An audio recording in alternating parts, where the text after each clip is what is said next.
Carl Sagan could not have produced what he was trying to... I'm looking for portals. I'm looking for portals. Malaysian 370, contact Ho Chi Minh 120.9. Good night. Good night, Malaysian 370. Breaking news tonight, a Malaysia Airlines flight with 239 people on board, including 4 Americans, has gone missing. Even as these grainy satellite images released today by the Chinese government. Why shoot it down though if it's not hostile?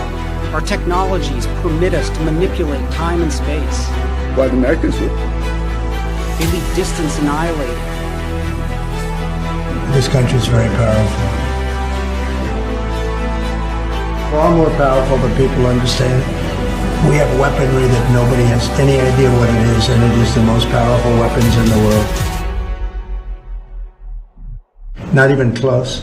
I remembered the line from the Hindu scripture, the Bhagavad Gita. Vishnu is trying to persuade the prince that he should do his duty, and to impress him takes on his multi-armed form and says, "Now I am become death, the destroyer of worlds."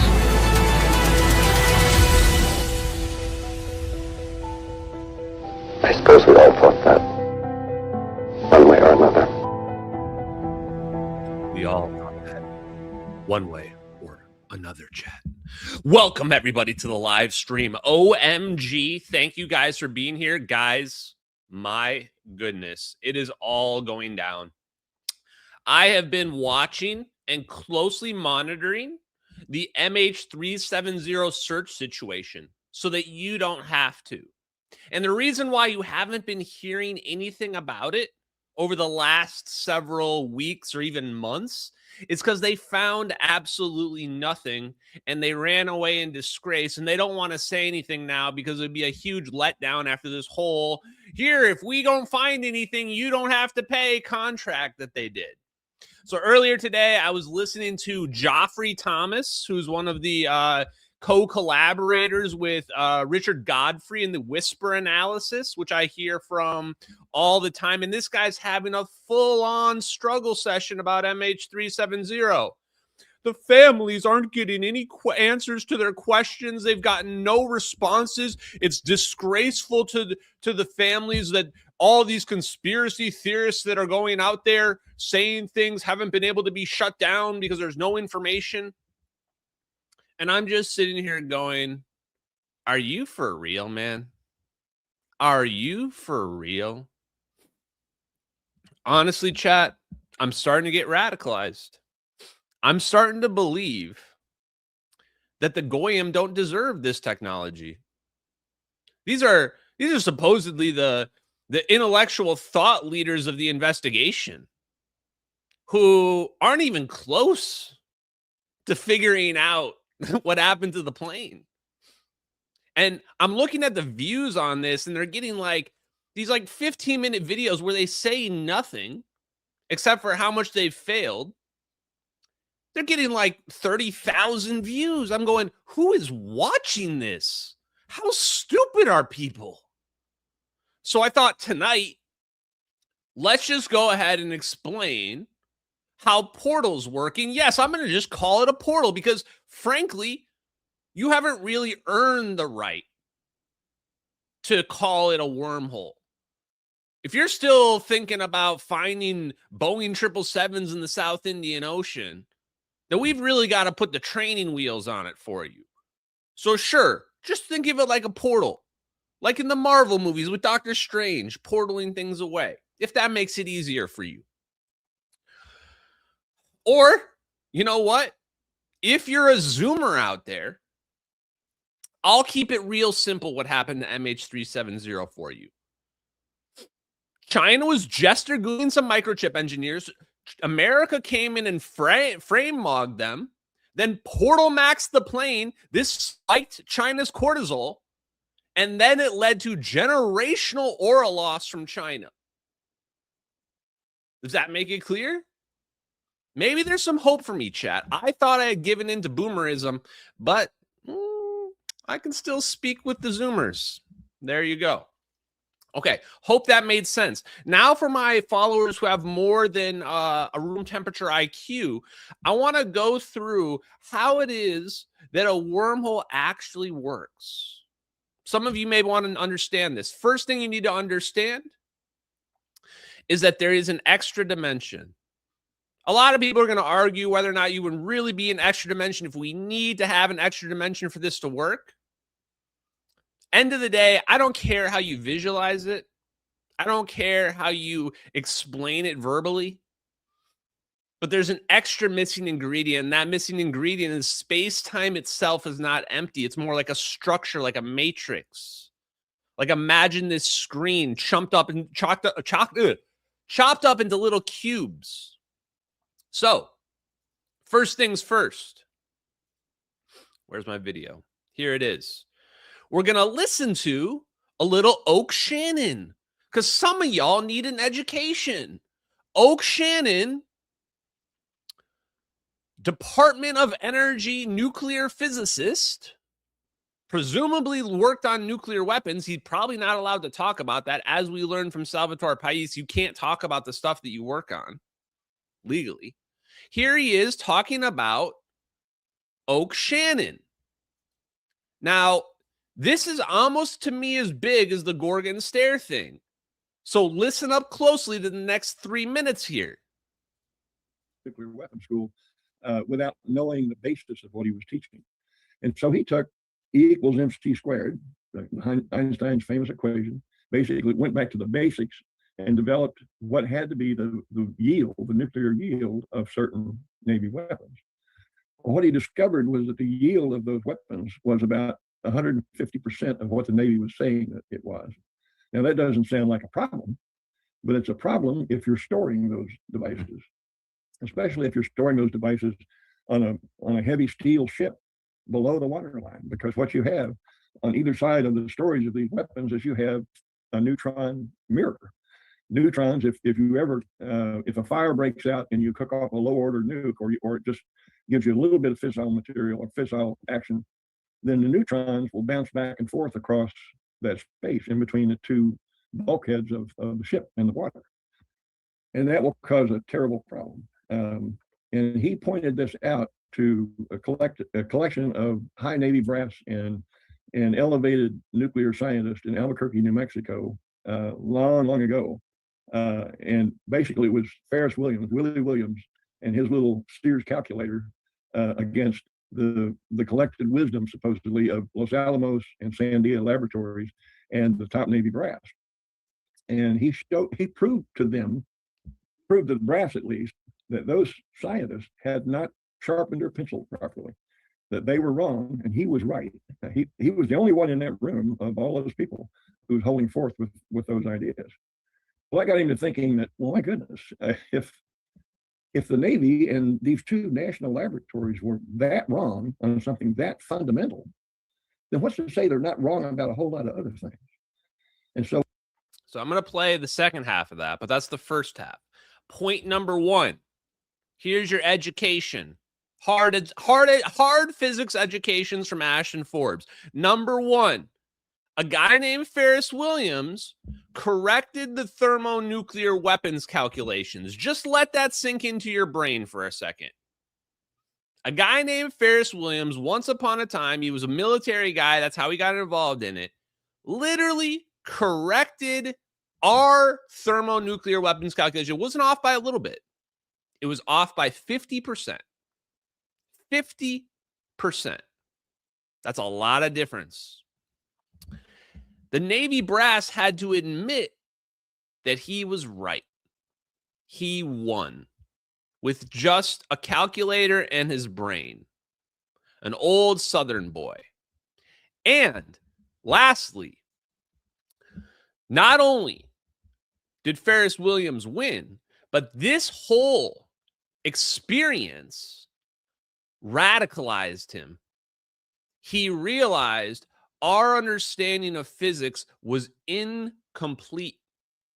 He said, if these people could be wrong about thermonuclear weapons yields, then they might not understand the basics of physics. And so what would you do in a situation like that?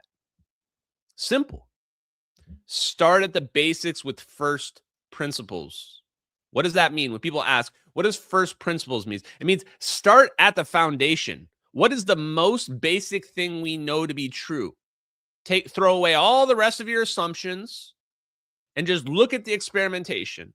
That says throw away everything you learned and go back to just the observational reality and then work a new framework up. And that's what Ferris Williams did. He created a new framework, a 5-dimensional framework called dynamic theory. Salvatore Pais in private emails, he doesn't mind when I talk about our private emails because I don't show them, has told me he believes Ferris Williams was right. Because Ferris Williams is on the mark. And in fact, he also said that Annie is on the mark when it comes to the range of frequencies that we'd be dealing with as well. I'm going to talk about more of that in a bit. Here we go. Next half. What he did was he started digging into, well, what is the basis of physics? That's kind of fundamental to our lives. And so, of course, the postgraduate school was a perfect place for him to be. And I watched him for 3 years as he worked through very methodically. Well, why do we say that about such and so? Why is that equation so? Why did you make that assumption about that situation? And he developed what became known as the dynamic theory. It's a 5-dimensional physics theory that says that that if you postulate 3 fundamental laws, conservation of energy, which everyone will salute to, the second law of thermodynamics, which Einstein and others, no one has an argument with that. If it's stated as a general term in systems, and then a way of comparing one system's entropy to another, then what you have is 3 basic laws that develop then that require 5 dimensions in order to express it. 1 dimension, of course, is time, but the 5th dimension is mass density. The 5th dimension is mass density. Now, that is a crazy thing to say because mass density is what determines gravity. The more mass density, the more gravity. And you get to a certain inflection point where there's so much mass density, we call it a black hole because now even light can no longer escape. So from a simplistic view, you could now realize how this could be important. How could this be important for calculating thermonuclear weapons calculations? Well, that's pretty much the whole basis for thermonuclear weapons calculations, especially fusion bombs, is trying to make a little black hole. So this is got to be the most obvious thing that nobody has looked into in the world, which is fusion bombs, thermonuclear weapons, if we're going to use a broad categorization, are manipulating space-time. I'm going to repeat that. Thermonuclear weapons are manipulating space-time. Now, I'm giving myself an out here, and the smart physicists will say, well, yes, Ashton, you're correct, but they're only manipulating a very tiny amount, not an amount that you could do anything with. Yes, I'm taking it to the next level. I'm saying that what they were able to do was take those non-efficient thermonuclear weapons where all the energy just shooting out every direction, and they were able to control it. And they were able to massively increase the efficiency to the levels that are needed to what we would call manipulate space-time. And so we're going to do a hard deep dive into that. But I got a few other things I want to go through first. Let's get the politics out of the way first, guys. So let's get this politics out of the way, because I know some of you guys are not down on the politics stuff, but there's a little bit of housekeeping we got to take care of here tonight. Let me look here. Yeah. Okay. The Libertarians. Now, I do not understand what goes through someone's mind when they think that they're going to come and dunk on me over posts that I made when they have no actual argument whatsoever. And I have seen this trend, and I was surprised to be a target of it, where I'm seeing all the woke right people that I have been feuding with over the last few months claiming victory over the Epstein files, the emails that were released that we reviewed last week on stream, looking at the connection between gravity.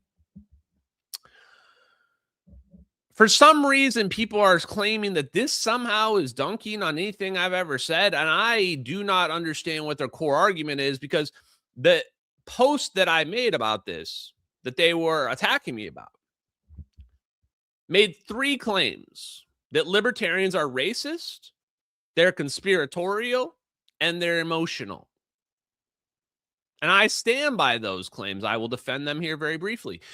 In addition to that, it also said that MTG and Thomas Massey were frauds and phonies. Those were the people that the libertarians have been holding up. And I think I had said something about the Epstein files being a Democrat hoax, or I don't know the exact context, but something like that. I stand by all of this. So let's just run through it as fast as possible here. Number 1, racists. Okay, they're not all racist. I'm just judging a few. You're right. Guilty by association. Sure. I'm just going to take 3 off the top of my head. So Josie, the redheaded libertarian, Cosmic Dave, whatever his name, Cosmic Smith, Dave Smith, and Clint Russell. Clint Russell, I think, literally ran for one of the libertarian parties. Clint Russell specifically has been full schizo anti-Israel at least since the Charlie Kirk situation, possibly before that. And Dave Smith thinks Israel is the cause of every problem on the planet. Now, you may say, Ashton, Judaism is not a race. I'm calling it a race. Look, if you can exterminate a people, then it's a race. So I do think Judaism is a race. So you could say I was maybe stretching the racist thing. Yeah, I used it to attack you a little bit. Okay. Emotional? You woke up on a Sunday morning and were like, hey, I'm going to pretend to dunk on this guy, even though I have no arguments and he's right about everything. So I think I'm right about the emotional one. Conspiratorial? These same people that are trying to dunk on me about all this in the Epstein files are claiming that Epstein was turning children into jerky and eating them. Depending on your interpretation, they're now saying that certain words in the emails mean different things. Like, we're full on back to the Pizzagate thing now, where it's like, oh, they said jerky. This is secret code for eating children. Yeah, I think I'm going to stick with the conspiratorial thing. Now, MTG, she resigned in disgrace since I made that post. She resigned in disgrace while everybody was saying that she's the only one fighting for the truth. Thomas Massey? Well, Thomas Massey reviewed the Epstein files today, unredacted. He reviewed the files unredacted today. If there's anybody on this planet protecting pedophiles, it's the person who looked at the unredacted list and won't reveal the names of the people on it. That's all I'm going to say about. Oh, actually, one more thing I'm going to say about Thomas Massey. I'm going to help him get primaried by Ed Gallerain, whose name I learned yesterday, just so that I could help Thomas Massey lose, because I've got these nutjob libertarian cultists of his attacking me for no reason. Lastly, Epstein files. Nobody's denying that Epstein was a criminal. The problem is the mythology of this builds up like a game of telephone, where now we've got jerky children and shit like that. From the emails that I've seen shared on social media, which I presume are the best they could find, if anything, his image has been softened in the public. I'm not even sure he was actually a pedophile. I mean, he was trafficking people to women, illegally. Presumably some of them were underage. But I've seen more degenerate emails from groups of college frat bros than all of Jeffrey Epstein's emails combined. But that's not even the important part. The important part is this: we live in a country of laws, and the only way someone goes to prison in this country is if you have evidence. So unless there is incriminating evidence, nothing is going to happen.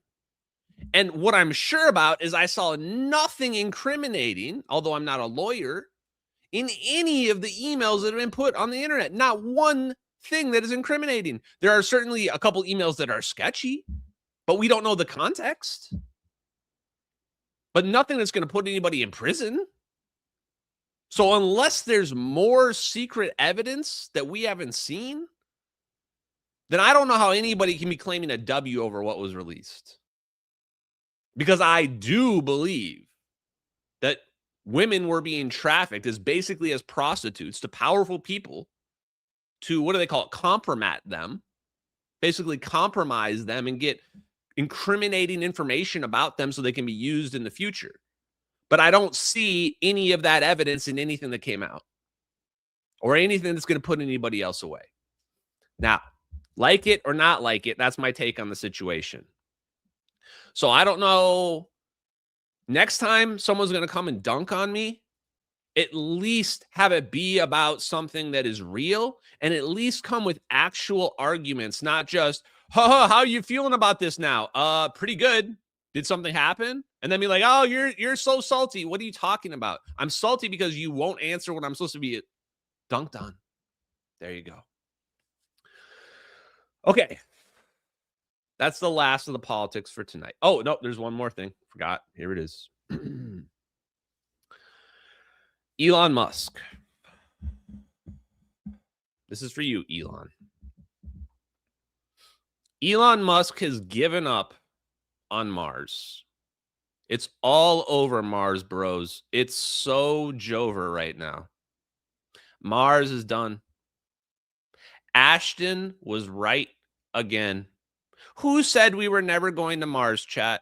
Who said, yes, laugh it up, chat. W's in the chat, laugh it up. Who said we were never going to Mars? This guy did. All the SEALs were clapping. We're going to be on Mars in 2028. We're going to be getting out there, chat. Meanwhile, the only real person on this planet was telling y'all it's a death trap. Nobody's going to Mars in a SpaceX rocket. It's stupid beyond belief. Nobody even needs to be on Mars. And nobody's going to fly the 6-month journey, whatever crazy shit it takes, on the best conditions to get there. He gave up on Mars. But now he's talking about building a moon base. Why are we going to build a moon base? He's like, oh, we're going to build a moon base so that we can get to Mars more.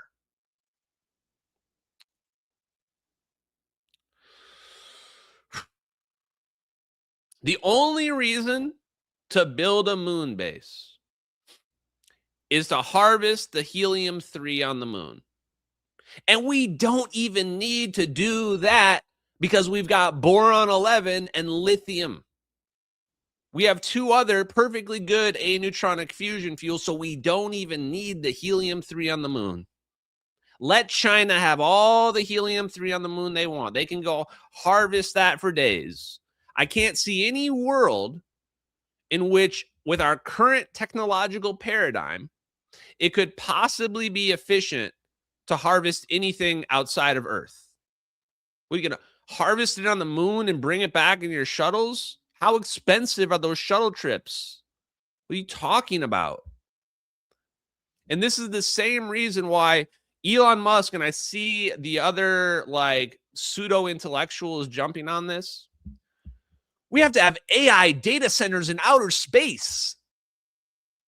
We don't have enough power on Earth, so we're going to put the AI data centers in outer space.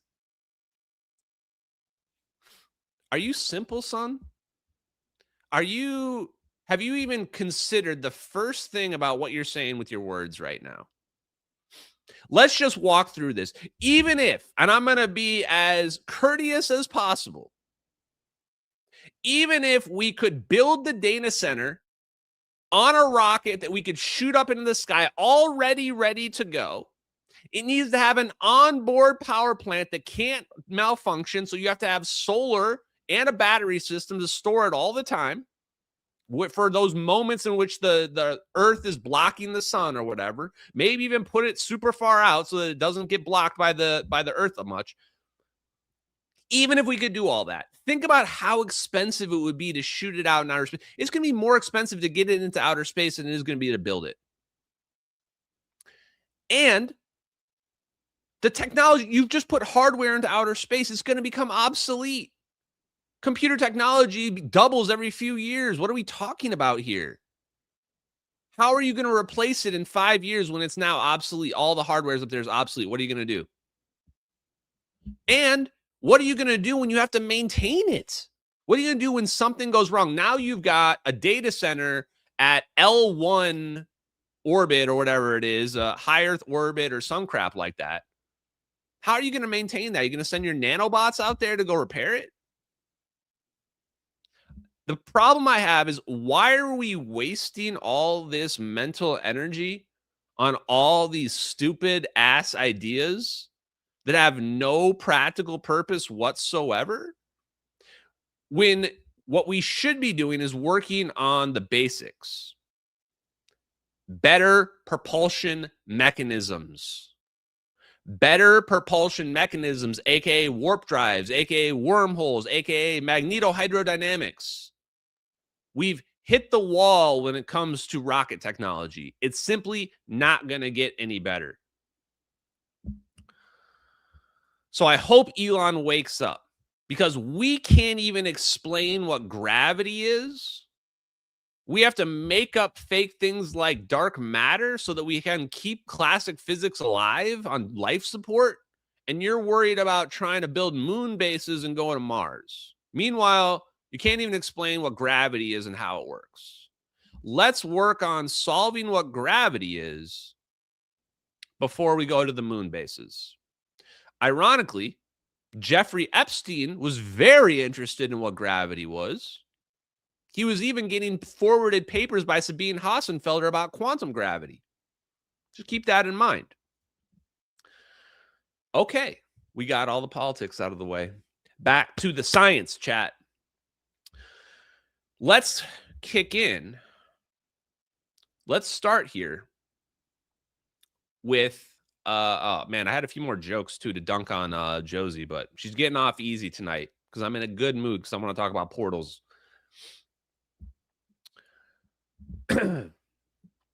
Eric W. Davis. I have been maybe the #1 cheerleader for Eric W. Davis, which is funny because he probably hates my politics. He probably doesn't really care for me very much as a person. And I know for a fact all his good buddies hate my guts. So I have been cheerleading him anyway because this guy figured out wormholes and teleportation for the United States government. How do I know that? He's the only one who's been writing papers for them on these topics. Fits in perfectly with the time frame. He's best buds with all the Black Project engineers. And if that's not enough, he's been literally blowing the whistle to Congress. Nobody's paying attention, but he's been blowing the whistle. People want to say that the guy's a liar, but I disagree. I think he's telling the absolute truth. The truth is his as he knows it. So here you go. I want to listen to this video. Wait, where is it? What did I do with it, chat? Hold up.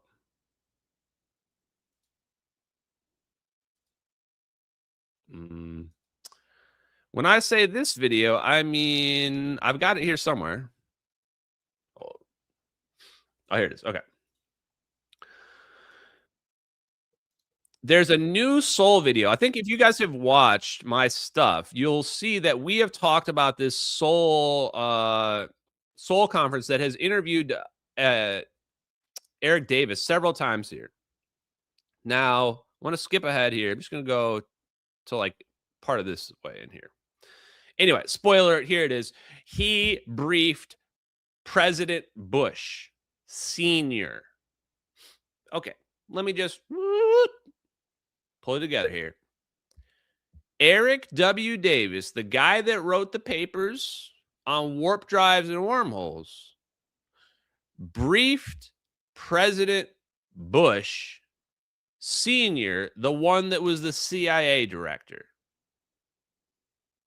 This should probably be bigger news, considering this guy was figured out teleportation for the U.S. government. Here we go. Executive director of AFIO, who was deceased, he facilitated my contact with George Herbert Walker Bush, and that came about because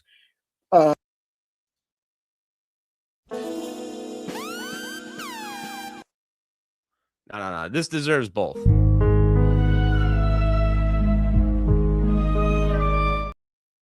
Okay. Let's just rewind like 30 seconds here. Pentagon gym and had a heart attack and died in September of that year. So anyway, before that all happened, he facilitated my contact with George Herbert Walker Bush. And that came about because he had learned during the course of our chartering activities that year to build ourselves up to getting, that awarded charter, the backgrounds of John Alexander and myself, and the fact that we had worked for Bigelow, for Bob Bigelow at NIDS, and I helped Bigelow stand up Bigelow Aerospace in the very early years. So anyway, he heard about that, and did he just say he helped stand up Bigelow Aerospace? Like Bob Bigelow? One thing led to another, and he said, oh, by the way, we have two honorary chairmen of the board of AFIO. One of them is George Herbert Walker Bush, and he's got a story about UFOs that you may want to hear. It'll probably knock your socks off, actually. And so he arranged for the connection to be made. I got in contact with him by phone, with former President Bush by phone. And just to be sure, when I say President Bush or former President Bush, I'm referring to the senior, not the junior, not W, but George Herbert Walker Bush, and GHWB. And so we had a series of phone calls where he would call me a lot, and he'd be in transit somewhere, and he would have some time to chat with me. And so... Bro, what? I'm going to crash the fuck out right now. Are you kidding me? The guy that wrote the wormhole papers, warp drive papers, the DIRDs, extracting quantum energy, the guy that's written like a third of the shit that we review, was frequently being called by the former president, who is the CIA director. Chat. Nuh-uh. Now, fuck you, CIA. You tell the truth about what you did to that plane. I want my damn credit that I'm owed, and I want the truth for those families in the world. You stop playing on my phone. I don't like people playing on my phone, CIA. How is this real? How is this the first time this has come out? Has he ever said this before? Why? Why do you guys think the former director of the CIA and president would want to be having long, extensive conversations with Eric W. Davis whenever he had a free time? What do you got? You think he wanted to ask him which kind of aliens had the biggest butts? Is that what you guys think he was asking? Or do you think he was asking him how you can portal some shit? Yo, bro, can we portal some airplanes out of the sky? Make me a free energy device. I guarantee you he wasn't just calling him up for dating advice. Hold on, go back. And so we had a series of phone calls where he would call me a lot, and he'd be in transit somewhere, and he would have some time to chat with me. And so we would probably have about 20, 30 minutes to chat, maybe even less, several times. And I would cover a lot of the significant topics. Now, the points of focus here was his induction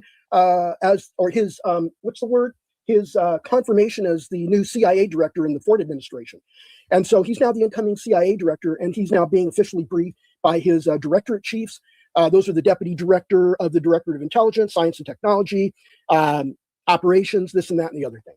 And so during one of his briefings, he meets with his DOD liaison officer, and his DOD liaison officer is a uniformed officer who was not identified to me. I don't know what rank the man was, but he's uniformed service. And he comes over from the Pentagon because he liaisons in his job, serving the Secretary of Defense. And actually, back in those days, he would have been in Chris Mellon's old job. He would have been the assistant deputy secretary. As far as boring. So the next part he says, though, is that he says that George Bush got accidentally briefed when he was president. Was that when he was president, somebody came up to him and told him about the Holloman Air Force Base thing, and he wasn't supposed to be told. And so that's how he got told about aliens or what have you. And then he got super interested in it after that. That's supposedly how the story goes. The only question I have from what Eric Davis was saying there is, was Eric Davis briefing the president while he was the president? It sounds like he was. If so, I mean, that was in the 80s, right? Am I tripping here? When was George Bush president? That wasn't that like till like 892 or something like that? Oh, hold on, chat. George Herbert Walker Bush president. Gotta be the 80s, I think. Yeah, okay. 1988 to 1992. I was right. He probably was briefing him while he was president, because we know this explains what Eric Davis was doing before he joined up with Hal Puthoff. Now it all starts to make, well, how did Hal Puthoff find Eric Davis? Because he was like the #1 guy. He was the guy briefing the fucking president about warp drives and wormholes. Huh. So Eric Davis just shot way up my list. I mean, we already knew he was high up there. But now we're looking at Eric Davis like, bro, what? You were briefing presidents about, you weren't briefing them about the aliens that were here. You were briefing them about physics, briefing them about extra dimensions and Ferris Williams' approach. Why? Because you need your presidents to not be stupid. You need them to understand the implications of what's at stake. The same way where, why do we talk about politics? Why do I go so hard against libertarians when it doesn't really matter? Because it does matter. Because there's people on this planet are fucking cattle. And we need to not be idiots, and we need less idiots in politics. Way less, even if it's one less. And we need less people that have no idea what's at stake. So that's the reason why I go hard on politics. And that's the reason why the president has to know as well. It's not that the president has to know how teleportation works. They have to know the implications of the geopolitical landscape. That's what they have to know. Except for Joe Biden. I would never tell Joe Biden. No way. Okay. So anyway, there's that bit. Now let's get into the hard physics. Let me see. Do I have anything else? Let me just double check. Oh, okay.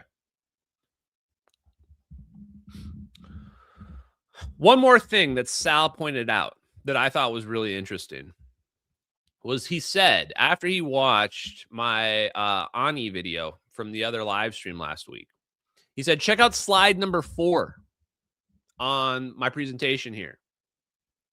Slide number 4, solving the vacuum catastrophe. The vacuum catastrophe is the difference between the 0-point energy when calculated at quantum level, which is this huge amount of energy, and the cosmic microwave background, this small amount of energy that we see out there. That is the vacuum catastrophe. And just as a statement of truth and fact, all the smart people know that classical view is wrong and that the quantum view is correct, there it really is this huge amount of energy out there. But the interesting part is this equation right here. HW equals KT. HW equals KT. Planck's constant times frequency is roughly equal to this other constant. I think is the Boltzmann constant times temperature. This speaks to a possible transition point between quantum and classical behavior. Think about that. Remember, what is a Bose-Einstein condensate? How do we get quantum behavior in our superfluids? How do we see this quantum behavior? We cool it down. We have to cool it down near absolute zero, like our superconductors. Remember the videos of the superconductor flying around? We have to cool it down with liquid nitrogen to absolute zero, as close as we can get. This means that at a certain temperature level, that quantum behavior flips to classical behavior. Everything below that temperature, quantum.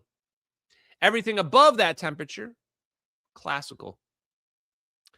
What Sal is saying here is that we might be able to manipulate that tipping point. When we talk about a phase transition, what we're talking about is, remember that tipping point? That's the phase transition point. When it acts like classic up here and acts like quantum down here, that's our phase transition. That's the transition point between those two states. What Sal seems to be saying here, in my estimation, but we're going to have him back on the show in a couple of weeks to talk to him personally,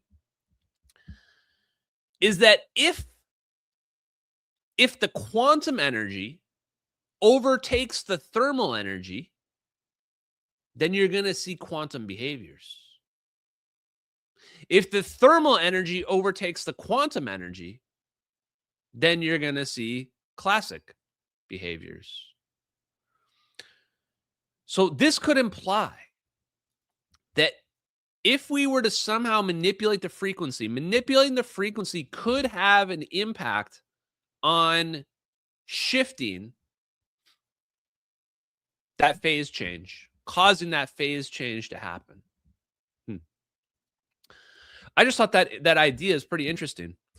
That's not necessarily the topic of tonight, but it's to think about this idea of, if we were to get the right conditions, suddenly we could have a system that behaves quantum, even though it's a very large system, a macroscopic system, and not a very tiny system. And we could do it maybe not by freezing to a very low temperature. We might have another variable that's in play there, because we look at that equation and we can see there's another one there, not just temperature. We've got frequency over here on the other side. So there's two different sides of this equation that we can play with. So I'm excited to get Sal's take. In fact, I already wrote down some questions. Let me see where I wrote them. Some questions I already plan to ask him is, if Sal thinks there's a limit to the distance in the MH370 videos. This is what I have been wondering the last few days, and why I wanted to have this podcast to talk about it with you guys right now. The other one is the phase transition, and what if it really is just the frequency, or if there's something else that I'm not seeing in the equations that we can manipulate for this phase transition to change this transition point. And then the last one is about 5 dimensions and the energy involved in the 5-dimensional theory. So the limit to the distance. I want to pull up the MH370 videos one more time here.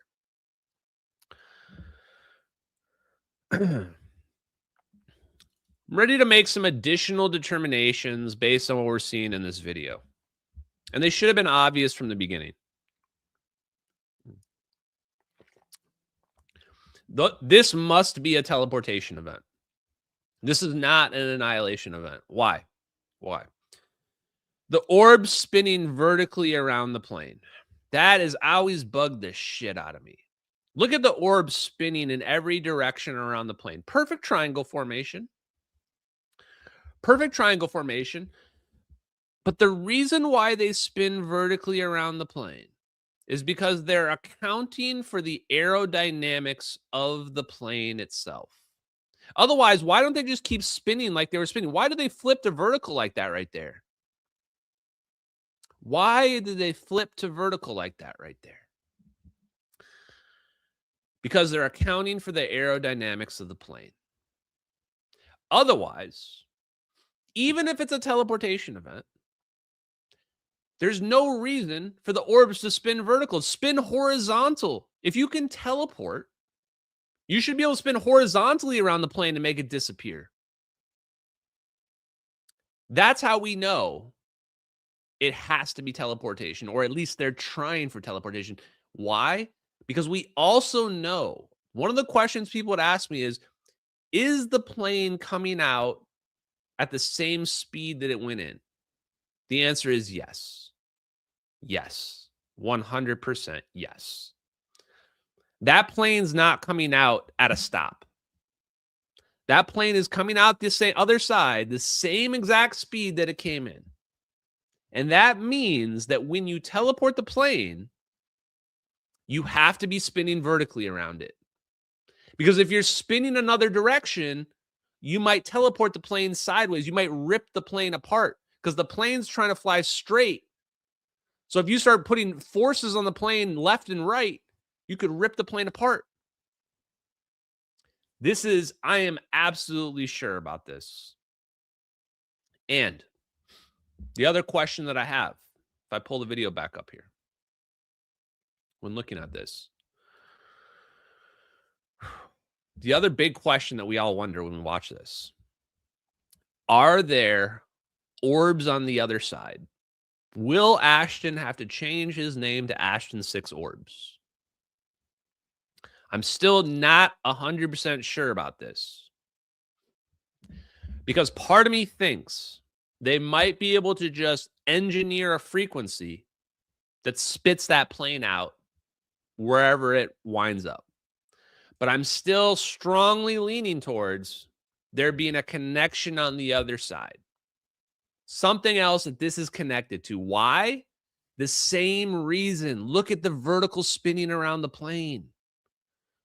It's almost like they're pointing where they're going to shoot this thing.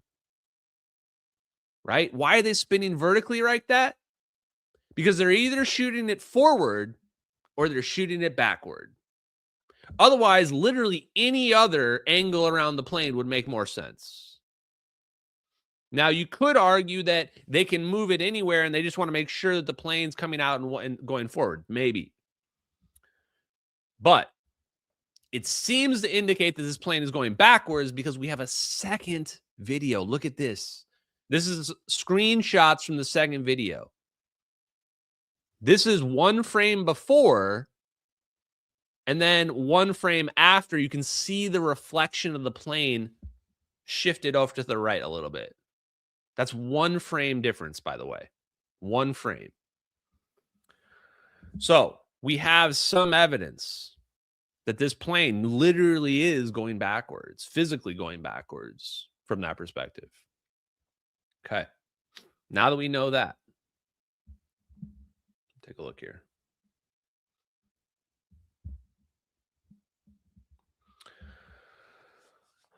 So here are some of the questions.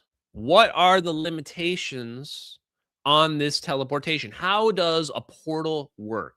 Here are the questions that we must ask. One, we already did the thing about the orientation. Is there a limit to the distance? This is the biggest question, right?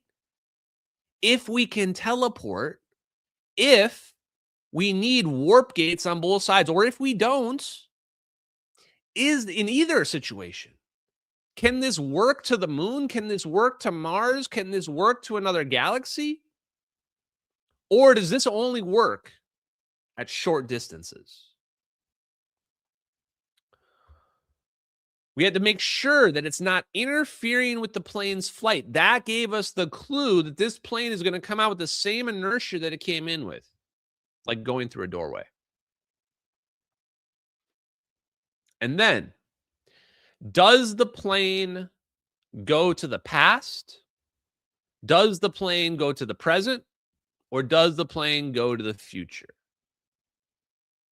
These are the toughest questions that we need to answer. And before we get to that, I want you to think about special relativity for one moment. Let me give you an example of what I'm talking about here. I have often spoke about this idea that we're all in our own little bubble, and we experience our rate of time normal, quote unquote, all the time. Everybody experiences their own rate of time normally. But this is where the problem lies. If this is true, then as we approach the speed of light, according to Einstein's equation, as I were to speed up and go faster and faster and faster, my time is going to slow down. I'm going to get heavier and heavier and heavier, and my time slows down relative to other people. Which means if you were to look at me, I would look like I'm slowing down. But from my perspective, I'm still just chilling. I'm still chilling. I'm still dancing. Still dancing. This is how portals and wormholes are possible. This effect. Because think about what I just said. As I approach the speed of light, I'm looking at that person and it looks like there's time. It looks like they're freezing. Looks like they're moving in slow motion. That's real for how I'm visually seeing them. But from their perspective, they look back at me. It looks like I'm moving in super speed. They look back at me and they're just living their normal life. Time's moving normal for them. How can these things be true at the same time? And if that's not weird enough for you to get your head around, let me take a step further. Imagine you are a beam of light. You are the beam of light, because not only do you have your own reference frame, every atom in this cup has its own reference frame. Every electron on every atom in this cup has its own reference frame. Everything does. So what does that mean if you're the beam of light? If you're the beam of light moving at light speed, your time is 0. So that means what? You're everywhere all at the same time? Think about that. This is how wormholes become possible. Because as Bill Schwann, as William just said, relativity is broken. Relativity is straight up broken. And this loophole is how a portal becomes possible. Because now you can have something happen that looks like magic to one person, the same way where someone falling into a black hole looks magic, taking it to its extreme, but it's both real at the same time. Magic, but also real at the same time. So, we can abuse this effect. We can abuse this effect. How would we abuse it? Vibration. Why? Because imagine you're the particle.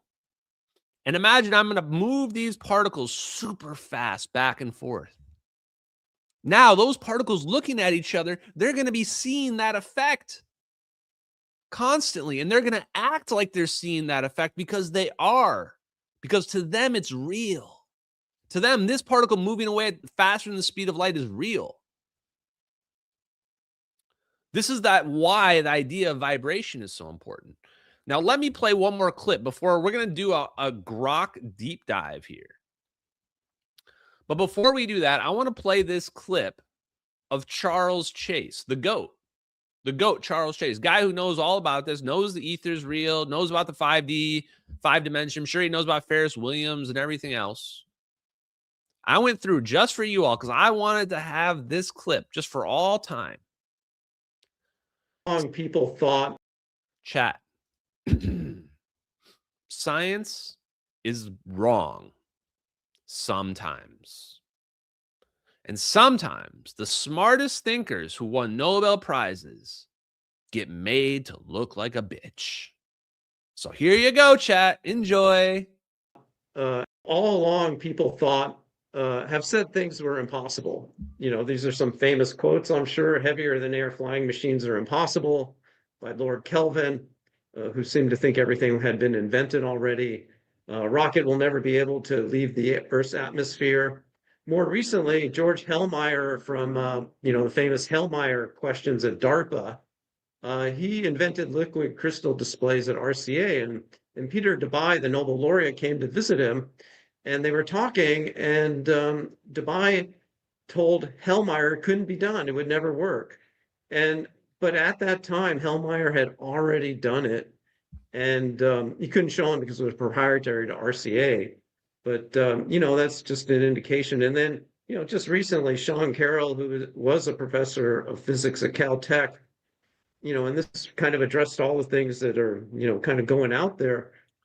Something called a warp drive, extra dimensions, Casimir effect, all these things are true, but there's zero chance that anyone within our lifetimes or the next 1,000 years are going to build anything that makes any use of any of these ideas for defense purposes or anything like that. I mean, that's some hubris, I say, and I would love to prove him wrong. Chat. First of all, I'm pronouncing it hubris from now on. Anybody says I pronounced it wrong, take it up with Charles Chase. It's hubris. Just sounds doper that way. Also, man, that quote by Sean Carroll, holy shit. It was like my dude was like, I'm going to burn all my physics credibility. Here we go. How am I going to do it? Here we go. We got it right here. Let me just read it off for you. There is something called a warp drive. There's extra dimensions. There is a Casimir effect. And there is dark energy. All of these things are true, but there's zero chance that anyone within our lifetimes or the next 1,000 years are going to build anything that makes any use of any of these ideas for defense purposes or anything like that. Are you out your mind? Hold on. This is my reaction. Oh, cheers! I got my ass. Hold on. That didn't work. Hold on. Oh, cheers! I got my ass. Hold on. Okay, we're struggling. Okay, here we go. Hold on. Here it is. Oh, cheers! I got my ass whipped. Made me realize people just want to see me fail. All I've ever wanted to do is prove them wrong. All I've ever wanted to do is prove them wrong. Charles Chase, I believe in you. Sean Carroll is a bitch. Okay, let's dig into it, guys. Hope you're ready for this. Let me see. Where's my list of things here? Oh, I have an Ethernet video. Maybe we'll hang on for that and come back to that. Okay. You guys may have forgotten this, but there was an announcement in 2022 by Google making a duel of a traversable wormhole with a quantum computer. Now, if you are an ER equals EPR advocate, and we sure as hell are, then this is huge. Because we have been saying that quantum mechanics and general relativity, that classic and that quantum, are connected through this idea that a wormhole is the same as quantum entanglement. And if this is true, this would mean that quantum tunneling might be a method for a traversable wormhole. Okay. So, not going to show all this right now, but let me just read this sentence right here. Surprisingly, a quantum computer is an ideal platform to investigate this connection. The trick is to use a correspondence called ADS, which is anti-de Sitter space. That's called the ether, chat. That's called the fucking ether. I'm telling you, this is what they do where they just rename words. Anti-de Sitter space. Isn't that just the ether? Fact check me, chat. I'm pretty sure it is. Which establishes an equivalence between theory and describes gravity and space-time in a fictional world with special geometry, de Sitter space. And quantum theory does not contain it. Today, we report on a collaboration with Caltech and Google Sycamore Computers. So they use this quantum computer. They're able to probe the dynamics of a quantum system equivalent to a wormhole in the model of gravity. So anyway, I'm not going to read through all this, but I wanted to show you that what's crazy is that we're just like, the pieces are all out there. We're just early to the party, maybe way too early to the party. And people are saying it, but I guess people just aren't taking it seriously, because I can't else understand why this wouldn't be the biggest news in the world here.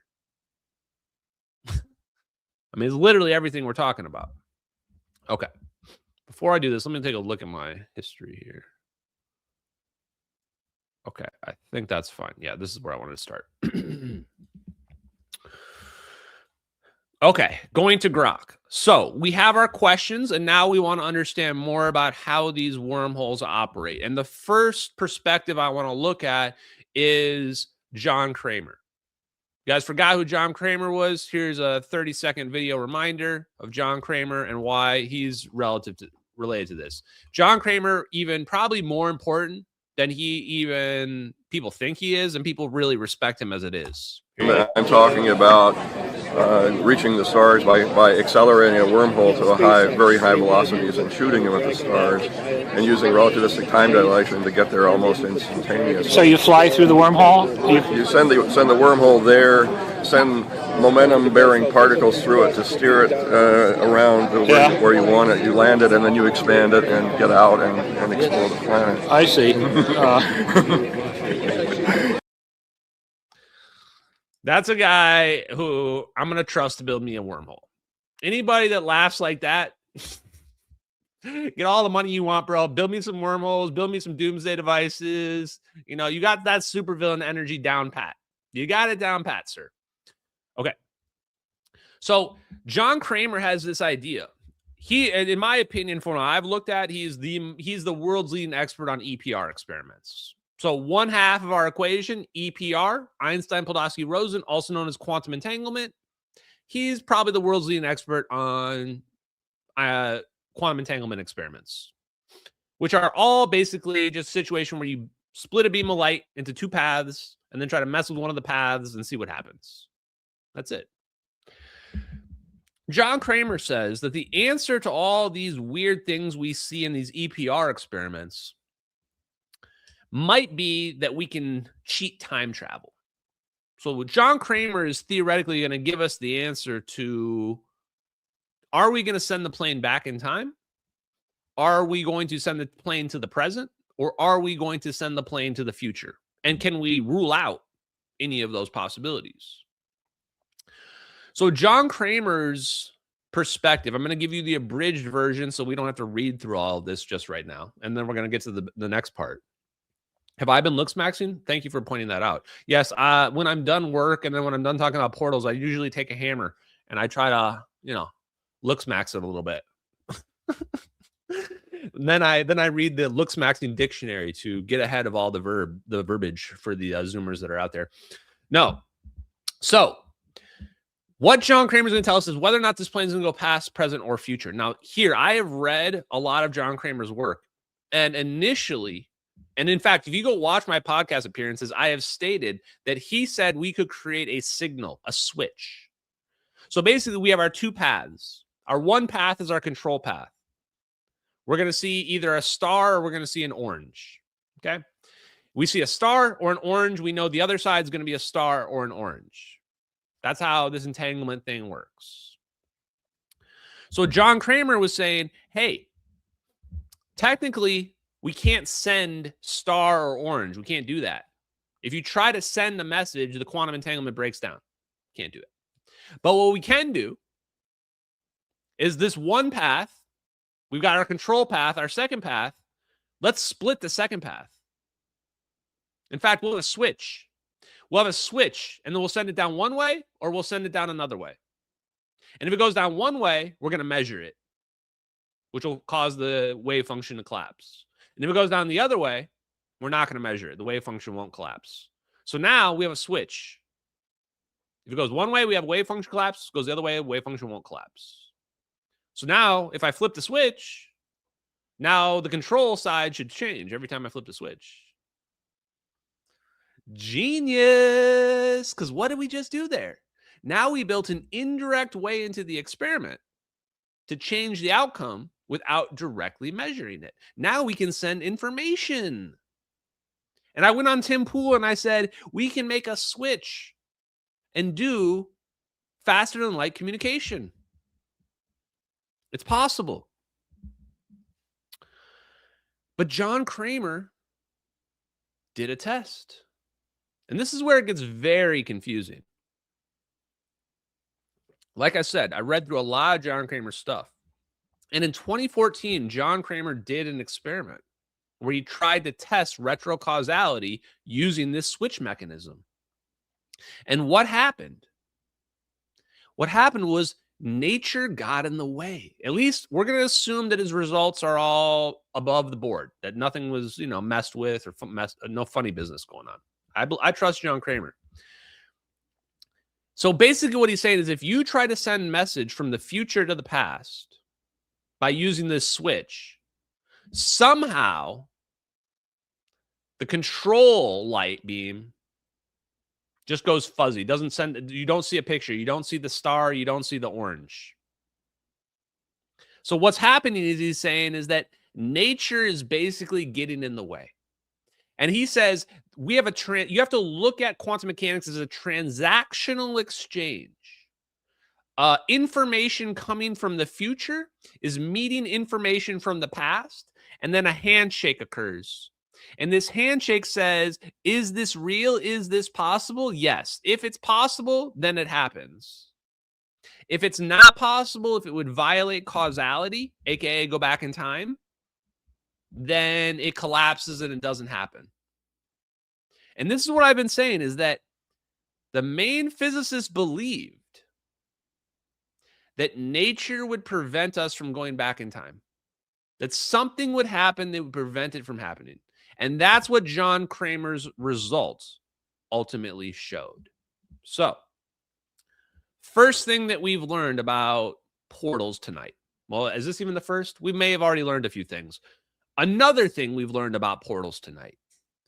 Probably not going to be able to go back in time. But this does not rule out instantaneous transmission, and it does not rule out moving forward in time either. Those are not ruled out by this information, by this experimentation.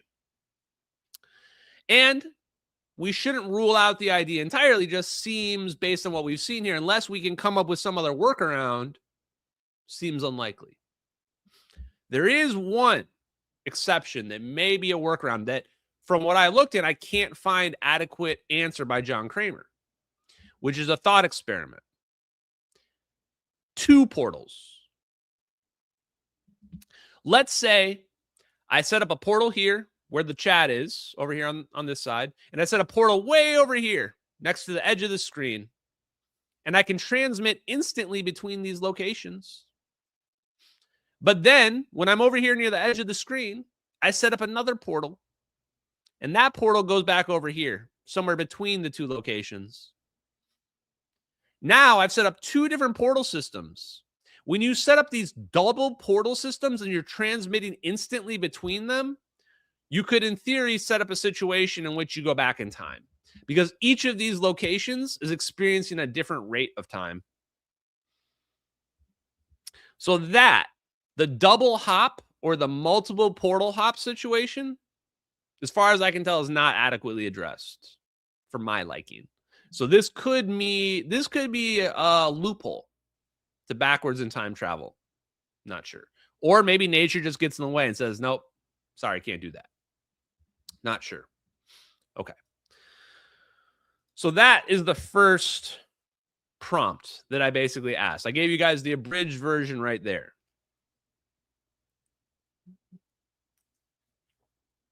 So I asked the AI to reconcile this idea with the magnetic wormhole. And we're getting to the point now where I know what kind of wormhole it is. It's definitely a magnetic wormhole. It's using electromagnetism. So we can actually ask the AI to use the specific experiments that we know are the ones that we wanted to use to understand how this physics works. And I say, use the idea of the magnetic wormhole. Now, if you're not familiar with the magnetic wormhole, I have that paper up here too somewhere. Here it is. Boom. Here it is. 2015, a magnetic wormhole. Honestly, probably top 10 favorite physics papers of all time. And I have not seen any papers like this one other than this one. Wormholes are a fascinating concept. Because of the intriguing nature, constructing a wormhole might be very difficult. A theoretical strategy is to use electromagnetic waves. Based on metamaterials, it could allow electromagnetic wave propagation between 2 points in space through an invisible tunnel. However, an actual realization has not been possible. Using magnetic metamaterials and metasurfaces, our wormhole transfers the magnetic field from one point in space to another through a path that is magnetically undetectable. That right there is the key. That is teleportation. No matter how you look at it, that's what that is. If there's a path, because you say there's a path between here and here, but you can't detect it using electromagnetism, that's the Ehrenhoff-Bohm effect. Is it there or is it not there? If you can't detect it, is it there? The magnetic wormhole is what they're using to teleport MH370. That is the concept of this. So, what is a magnetic wormhole? They're able to transfer this, and they're able to use metamaterials, is what they say. How is that possible, Ashton? How does this fit in with the idea of the extra dimension? The permittivity and permeability. You would say, if we imagine this is space here, you would say, well, this space is just empty. But just like with this cup, every liquid, just like this Mountain Dew, every liquid, every light when it goes through a medium like this liquid, slows down. It slows down. Light slows down. And light is what our perception of reality is. In fact, we've gotten to the point now where we can create something called time crystals, where the light stops in the crystal, in the metamaterial. Let's take this same analogy now and say, okay, we can change the permittivity of a medium, water, material, whatever it is, to slow light down relative to another region. Now, let's take that same concept and apply it to the idea of the extra dimension. Now, our reality, our space here isn't empty anymore. The space has actually got paint all over it that we're calling space-time. The structure of our reality. We got this paint, this structure of reality all over, covering our reality. If we removed that, if we pushed it aside, what would be the permittivity of what's left over? So the permittivity, permeability of this space-time stuff is 1. So if we moved it away, the permeability would be, in theory, lower because the space-time is the water.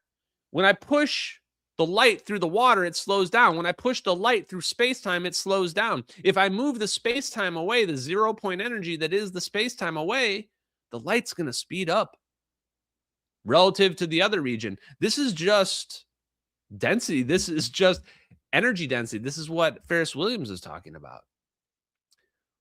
So how is a wormhole possible? Well, the 0-point energy is electromagnetic. So how do I push it away? You use electromagnetism. Magnetism. That's why a magnetic wormhole can do this. And the only difference here is instead of using space-time, they used metamaterials to do this, where they engineered the permittivity as a constant. They said, hey, we're going to have this, we're going to just do this experiment. We know what we're looking for. We're going to show you that this is how it works. Boom. And now you take that same analog and you say, apply that same concept to space-time. We're going to push the 0-point energy out of the way. We're going to change the permittivity in that region. And now things in that region are going to appear to go faster than light. Even though we know from what we just learned from general relativity, the people in there aren't going faster than light. They just feel like they are. From our perspective, looking at them, they aren't from their perspective. There you go. So that's the idea of the magnetic wormhole. It teleports the information encoded in the magnetic field. It says it doesn't teleport the matter, but it does. Okay. TI has no conflict with instantaneous teleportation. So TI is then transactional interpretation by John Kramer. Magnetic wormholes could be modeled in TI as a non-local transaction where the magnetic fields offer retarded waves and they get confirmation waves, advanced waves, handshakes across the wormhole's effective bridge. The transfer appears instantaneous because the transaction is not bound by the speed of light propagation in the classical sense. It's atemporal. So like EPR, it's going to be instantaneous. This doesn't enable signaling because the output is predetermined by the mutual consistency of the waves. You can't unilaterally control it without breaking the handshake. So what they're saying here is that nature is basically not going to allow that shit to go down. So to avoid paradoxes, we would prefer only being able to go in forward. Otherwise, we're going to get a dark situation. We're going to start creating universes and shit like that. And then we're going to have multiverses, and then things are going to go really bad. So if there is, so basically what Grok thinks at least, and I would love to hear from John Kramer, but he won't answer my emails. Transactional interpretation restricts backward in time jumps to maintain consistency. Retrocausality in TI is already backward, but not exploitable. So the problem is exploiting it. Okay. Let's go to the next part now. So just in summary, magnetic wormhole teleportation fits within transactional interpretation by being instantaneous and forward restricted, avoiding backwards exploits that could enable signaling. When we talk about signaling, we're just talking about sending a message. Can you basically tell somebody the answer to the lottery before it happened? Signaling. Answer, no. Okay. So now I decided to take it a step further. I said, we've already figured out teleportation using fusion bombs, explain the idea of the drones, explain the idea of the warp gate. And now I say, I want to determine if the plane came out on the other side instantly or in the future. And I also want to understand if John Kramer's leaving anything out here. I think I actually did already address all of these points. I don't think there was anything new in these points. Let's see here.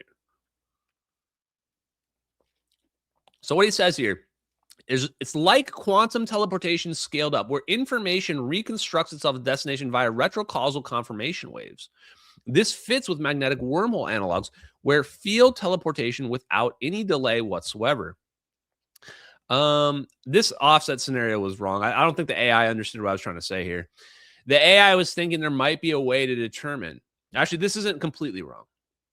So we're going to get into the idea of the phase here in a second, in the next prompt or so. But the AI started to think that maybe the way the orbs are spinning themselves or the way the orbs are spinning around the plane could cause a temporal shift. Like the plane could show up in the future depending on how you shape the wave that ends up teleporting the plane. Now, that's not entirely without merit. And I think that there has to be a mechanism related to the gravitational wave being produced to teleport the plane that determines where the plane's going, the direction of the plane, and the distance the plane is going to go.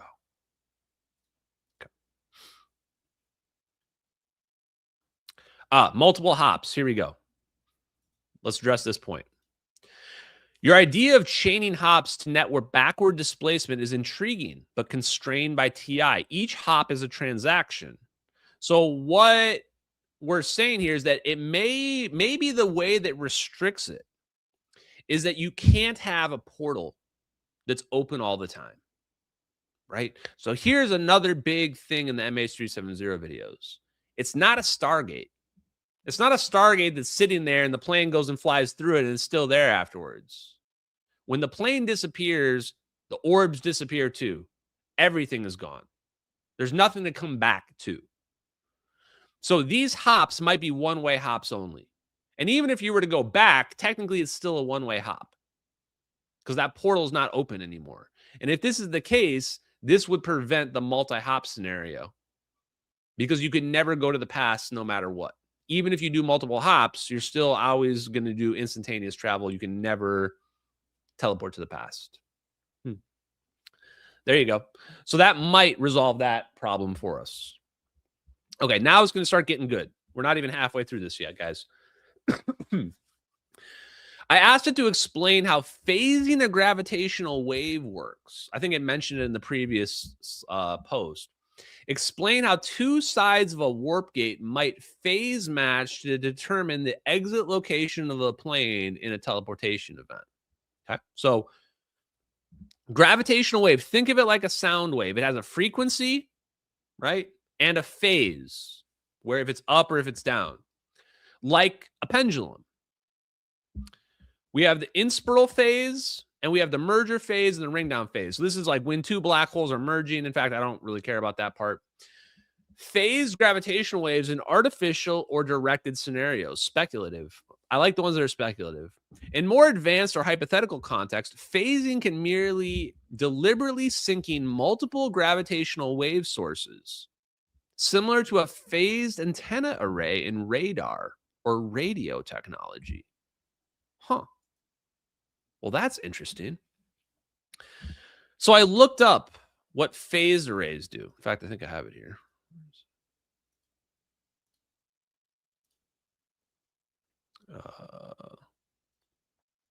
Don't I just have this?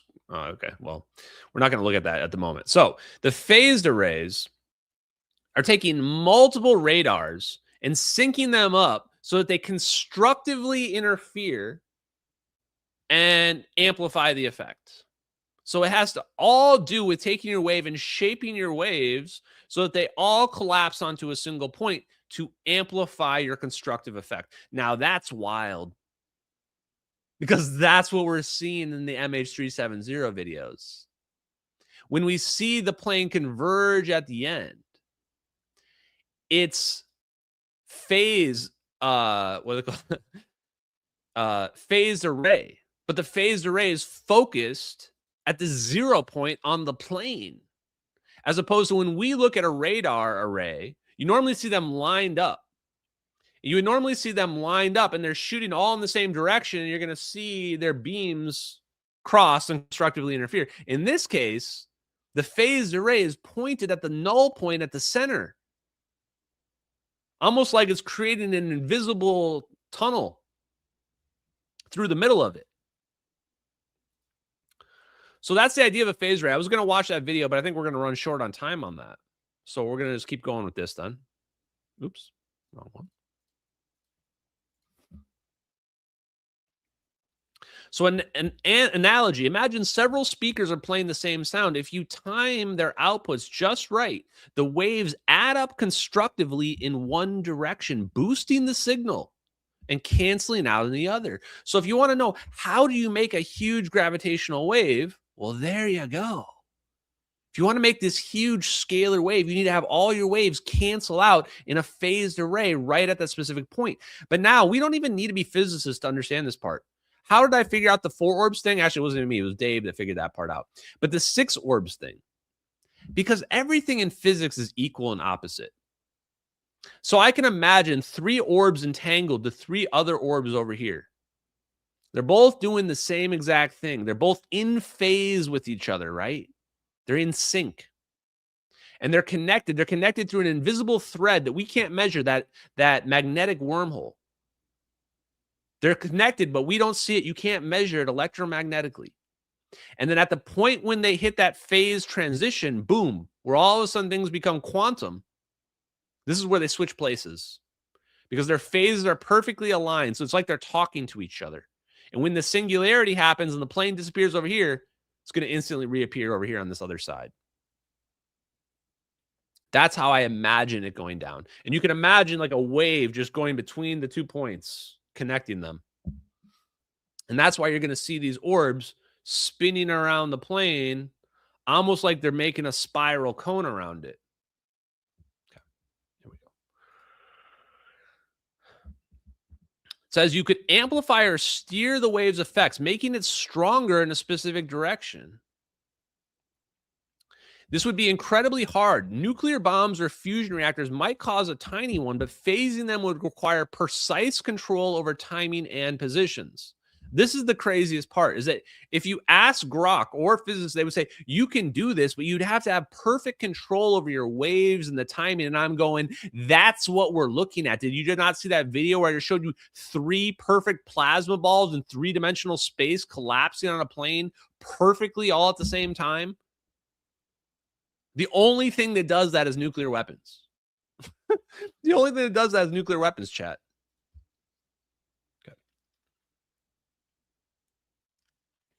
Okay. A warp gate or traversable wormhole is a speculative shortcut through space-time, like a tunnel connecting 2 distant points. In sci-fi, it's a portal for instant travel. In physics, it's tied to quantum entanglement and gravity. Teleportation here means sending something through the plane. Okay, phase matching is about syncing the vibrations or wave properties on both sides of the wormhole to ensure a stable connection and precise exit.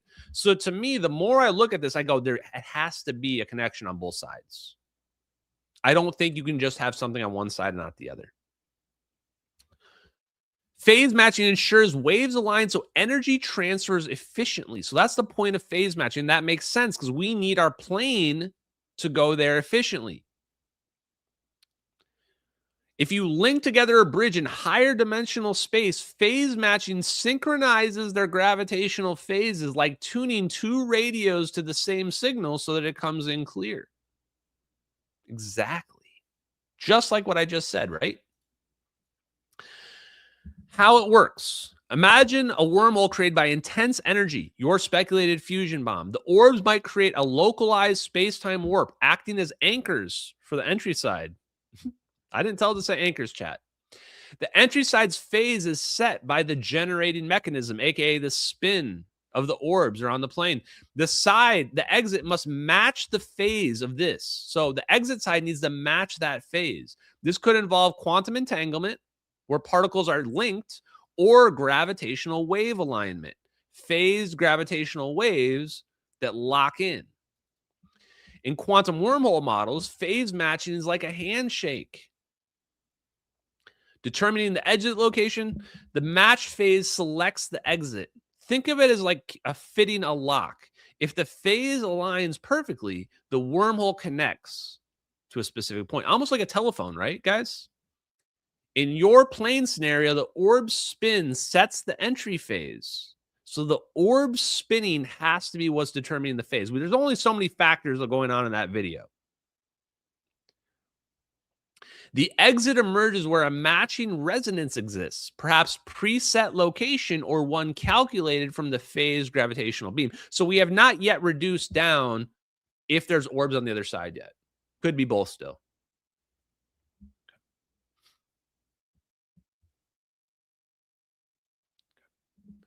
So if it works, the plane's going to teleport. If it doesn't, it's not. It says in quantum gravity experiments, aka Google's 2022 wormhole simulation, the one paper I just showed you, phase matching mimics entanglement teleportation, where info jumps without crossing space. For a real plane, it would require enormous energy to scale up, and phasing gravitational waves could be the trigger to unlock phases. Woo! Honestly, look at this. Even Grok liked it. It's like, hey, this is actually a good idea. So how would the frequency of the spin of the orbs around the plane determine the distance? Give me some practical examples. So this is where I got bold. I said, okay, you have explained to me, Grok, the basics for a portal, wormholes. Let's take it a step further. Can you do the math? Can you actually take this and do the math and math some of this out for us? What do you guys think? Here we go. It says, okay, let's try to figure this out. It says, here's the math for it. We've got our resonance matching that we might use. Wormholes might use a harmonic resonance, matching frequencies. This is what we got, right? Higher frequency creates tighter space-time curvature, potentially allowing longer distance to be bridged. So here you go. It's basically saying the faster your orbs are winding up around the plane, the further you're going to shoot it. Seems logical to me. But it's just saying it plainly right there. That's what this is saying right here. Think of it like a guitar string. Higher frequency, shorter wavelength vibrates with more energy, stretching the effective span. Higher frequency implies more energy. Lower F might limit the wormhole to shorter jumps due to quicker attenuation or instability. So if we assume linear inverse relation, distance, then shorter distances might be viable before larger ones, basically. So we might have a problem with farther distances. Practical examples. Let's see here. If the orbs are spinning at 10 hertz slow orbit, which is about what they were spinning at, it might warp 1,000 kilometers faster. This is doing it backwards, but so basically if it spins faster, it might go further. It spins slower, might go less further. Quantum tunneling and barriers. In quantum mechanics, a particle's de Broglie wavelength determines tunneling distance through the barrier. Higher frequency allows tunneling through thicker barriers. Example, electrons in a tunneling microscope tunnel at 1 nanometer at low energies, and at higher energies, they tunnel further. So there you go. This is what I wanted to get out of this prompt right here. You say, Ashton, where is it going? How is this working? The answer is it's ER equals EPR. They are doing some sort of wave matching to match the two sides together to teleport the plane. Definitely. Now, I don't know if there's actual physical objects on one side, but I think there is. And it's the same as quantum tunneling. The same effect. So Google or AI is not even sure if the frequency makes the thing go further or less far.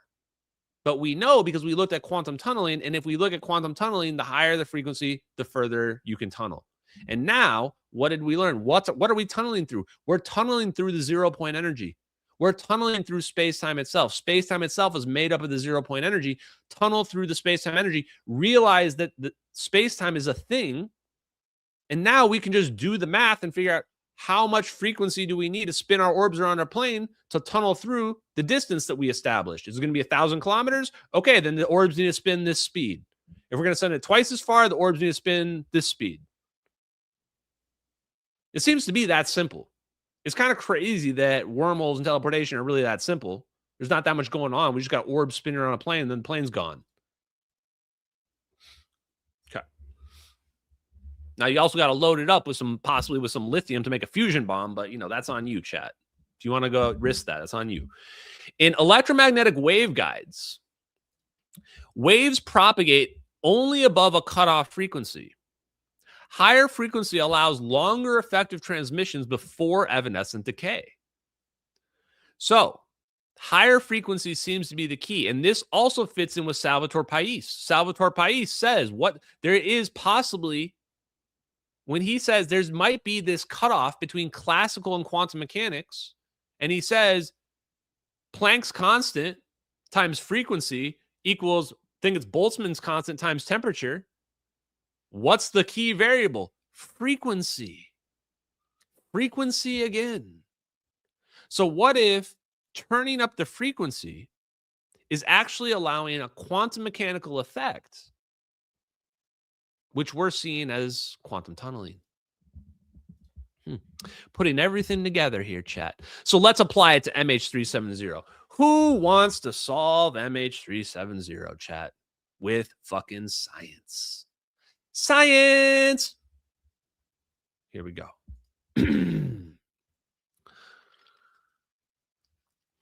Assuming the plane was near the Nicobar Islands and warped west towards Africa where the debris was found, the orb's spin could be tuned the exit near Diego Garcia. That would be roughly 3,500 kilometers away.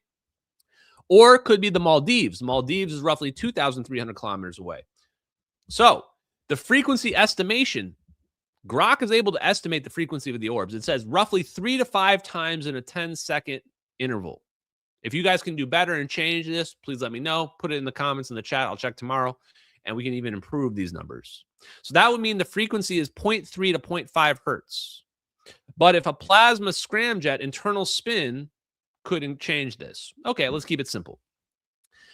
Speculatively, assuming distance scaling, and this is going to be speculative numbers, low video frequency of 0.5 hertz might warp 2,300 kilometers to the Maldives. Higher frequency could extend to Diego Garcia or further. Whoa. Whoa. Am I tripping here, or is this basically saying I looked at the videos and I looked at how far the orbs are spinning around the plane, and if you do the math, it's going to Diego Garcia and Maldives? Man, seems to be what it's saying here. So you might say, Ashton, there's no way. That's not what it's saying. You have AI psychosis. Okay. Well, what do you think the next thing I asked it was? Let's take a look. Because I read that and I'm like, what are we talking about here? Did you just do the math? Because I don't see the math here. So how did you figure this out? Show me the math for the frequency and distance. That's my first response. Can you show me that math? Also, does this mean there would be a max effective distance? If phase matching magnetic wormholes is the solution, then it is possibly the same physical phenomenon as quantum tunneling? This is wild to me, because this is putting everything together in a very clean way. But it also made me wonder, if it was able to do the math that quickly and determine that this thing's only going 2,500 or 3,000 kilometers based on how fast the orbs are spinning around the plane, is there a maximum distance? What if this can't be used to go to Andromeda Galaxy? What if this can't be used to even go to Alpha Centauri? Now, I don't want to be a doomer. I don't know if I really believe this, but just plain devil's advocate. How crazy would it be if we discovered teleportation, but you can only do short range teleportation? Like, you can't even get to Mars, or like the moon might be as far as we could go. That would suck ass, chat. That would suck ass. Chat, if that's the case, just wrist me out. Wrist, baby. No, thank you. I don't want to live in this world if we're limited. Okay. Here's the math. I don't know why it's posting this in Chinese here. I just thought that was super weird, but all good. So here you go. It shows you the math. I'm not going to go through all the math right here, but you can see the math here, and it says, okay, if your setup is somewhere around here, so it really is all based on whatever that frequency is of the orbs spinning around the plane. So it does all the math. So pretty much right here is how it figures out the math right here. Now, it's a little bit wrong here because it assumes that the radius of the orbs around MH370 is 100 meters. It's not that far. It's probably more like half of that. So take it for what you will. But not the worst estimate. So I didn't bother to correct it here. So I let it put in there whatever I wanted to put in there, which is fine. So it's going to be a little bit off, but probably not terrible. And so once again, they do the math here, and then you can see at 0.5 hertz, you're going to get roughly 2,000 kilometers. And this all depends on the scaling that you're using here for your distance, which they use right here, and you can see. But to me, that's pretty impressive. That means that what we're seeing in the videos at a minimum is consistent with the physics of this plane being teleported where the plane was seen in the Maldives by real islanders that next morning. Wild to me. Okay. Is there a max effective distance? It says yes. There would absolutely be a max effective distance due to physical limits. Gravitational wave attenuation drops by 1 divided by distance. So therefore, you're going to have this fall off. Now, this could be wrong. This could be wrong because it may just not even be incorporating the idea of the ether and the idea of, like, you know, having a scalar potential kind of interfere through the ether and then reappear. So this could be wrong, but you know what? I'm not throwing it out just because I don't like it. Wormholes need negative energy density. We know that's bullshit. Higher F increases entropy, capping distance before quantum effects close the wormhole. So the max distance it thinks would be 5,000 to 10,000 kilometers based on what we saw there, beyond which the orb's energy cannot sustain it any further. Wow. Wow. Now, there's a lot of assumptions going in here, like the energy of the orbs, which could be unlimited. Assumptions about, you know, space-time and whether or not it's even taking the idea of the ether into account, like the one divided by distance might not be correct. But at the same time, I'm just really impressed by this in general, because this could mean that if you want to go further, you have to either spin your orbs faster, you might need bigger orbs, more energetic orbs to pull that off. So it actually gives us some framework for what are the limitations on how a wormhole and portals really work. You say, can't go backwards in time. Probably have to have 2 points set up. And the further you want to go, you got to have your orbs spin faster, like just like you know, there's a real mechanism to actually kick it to go further. Pretty weird. Now, if we were to get around this, if I were to play devil's advocate on my own argument, steelman the opposite side of it, the believer side, I would say it's not actually about the distance. The distance doesn't matter. It's about getting those waves on both sides to phase up, to link up. As long as those waves link up, then it'll work. Now, if that is limited by distance, if that changes based on distance somehow, other than just the wavelength, you know, then maybe that is a factor. Okay, let's get to the rest. I'm almost done here. Phase matching in magnetic wormholes versus quantum tunneling. It's not the exact same, but deeply analogous. Especially in quantum tunneling theories like ER equals EPR. Look at that. Boom. Phase matching ensures wave alignment for efficient transfer, much like wave function overlap in tunneling. Magnetic wormholes route fields non-locally via metamaterials, requiring phase matching for low loss transfer, like syncing waves in fiber optics to avoid reflection. Phase matching aligns gravitational phases or quantum fields at the entry and exit, creating a resonant tunnel in space-time. This mirrors tunneling's exponential decay. Mismatch reduces probability, while the match allows instant jump over. Like, this is the actual physics that allows teleportation, guys. It's a quantum tunneling effect. It's all about probability. It's all about the double slit experiment and shifting between quantum effects and classical effects and the ability to control that. And if you can control that, you can teleport, because it's possible in quantum mechanics. Both are probabilistic, non-local, meaning faster than the speed of light from our perspective. Shortcuts. Tunneling evades classical behaviors, wormholes via gravity. In holographic duality, traversable wormholes are macroscopic quantum tunneling events, with phase matching as the wave function continuity.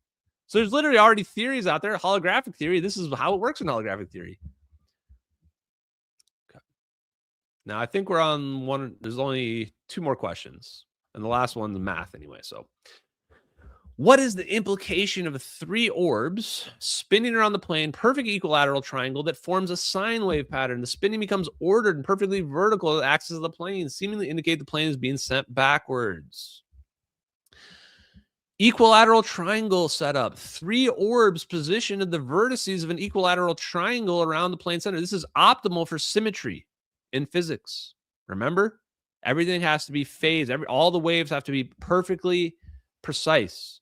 Similar to a phased array in antennas in radar or 3-phased electrical system motors where elements are spaced 128 degrees apart. Scramjets use magnetic fields to accelerate plasma without moving parts. 3 drones could create a rotating magnetic field, confining or accelerating plasma around the plane. I don't think they're confining the plasma around the plane in that mechanism, but they are, I think, doing some type of quantum entanglement effect.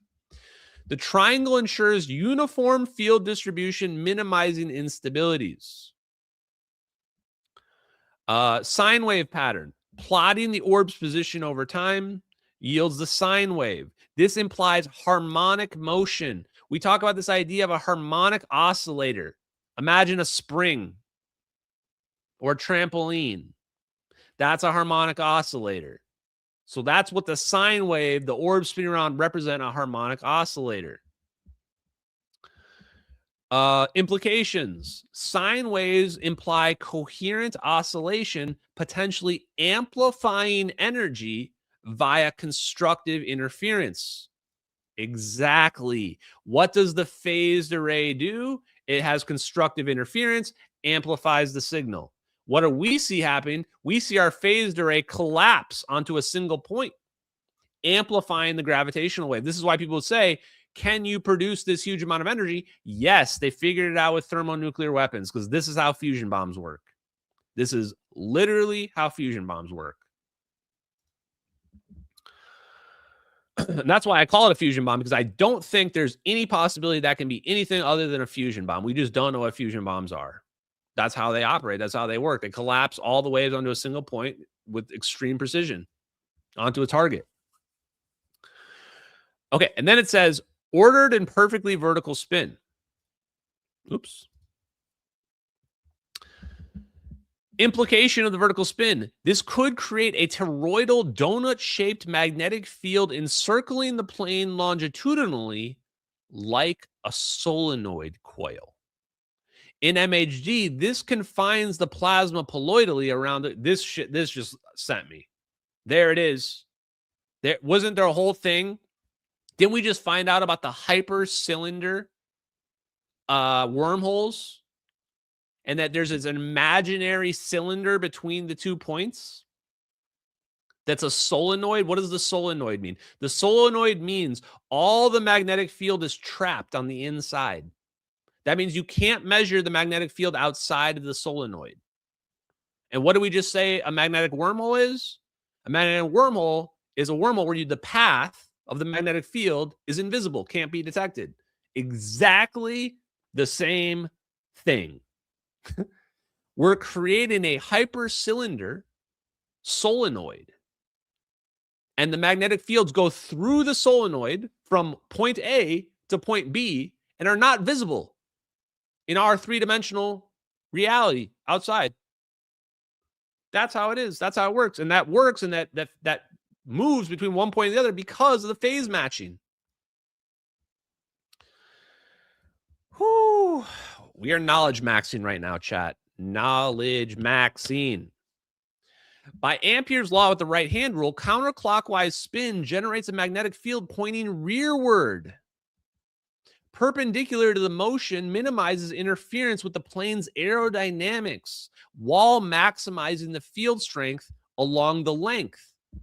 Ideal for enveloping the plane in a plasma bubble. This is where it's like Grok is just going off now. I didn't even ask it to do all this. This part about retrocausality, it was not understanding what I was saying here about spinning being tied to this. The spinning, I don't think, is tied to it going back in time at all. But at some point in here, I don't know where I put it or where I asked it, but it does imply, probably in one of the previous responses, that it may be possible to lock the plane out of time. Like the plane is stuck in superposition and the plane shows up in the future based on how they do this wave matching and shaping of the gravitational wave. I didn't dig too much into that just yet. So for now, let's just keep it simple. And let's just say the plane's basically going to the present from this point to this point. It's going to get more complicated than that. And it is possible it's going to the future. But let's just leave it simple for that for now. We'll worry about shooting. We'll worry about sending our enemies to the future, to the far future, sending them to 5,000 years in the future. We'll worry about that on another live stream. For now, we're just trying to understand the basics. Okay. Wait, did I even ask about aneutronic fusion?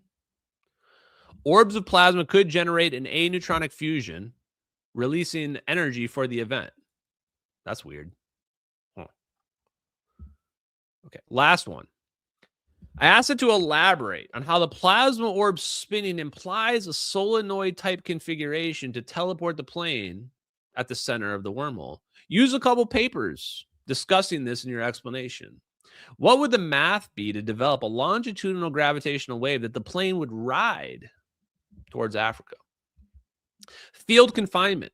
The vertical spin aligns with the magnetic field lines longitudinally.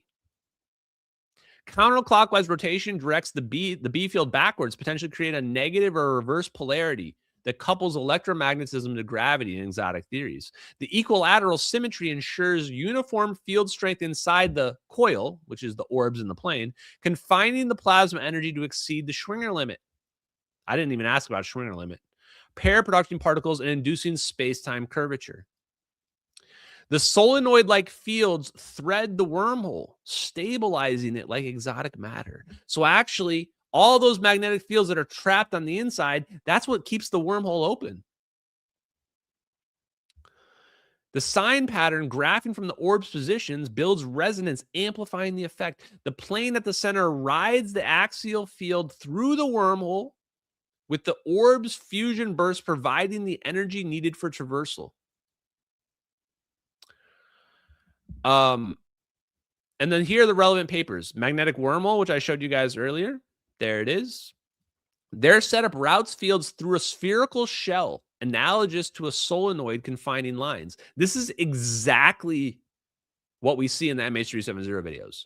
A spherical shell, that's what you're seeing happen around MH370. And this implies this is the only way to do it, is that you potentially can't do this with an open portal. It has to be a one-time, one-hop type of situation. So we might be not just limited to our distance. We might not be just limited to going to the future. You might not be able to have a door that's constantly open. It might be you create a portal and you appear on the other side, and then you have to make a new portal if you want to go somewhere else. So there might be a lot of limitations to this portal technology that we have. And by the way, this is my favorite thing to do because I'm literally doing the anime thing right now. I'm like literally the anime character who's studying the villain's weakness, trying to figure out how their shit works and figure out their weakness so that we can exploit them. This is how all Japanese animations work if you are not familiar with it. They're great. I love them. Okay.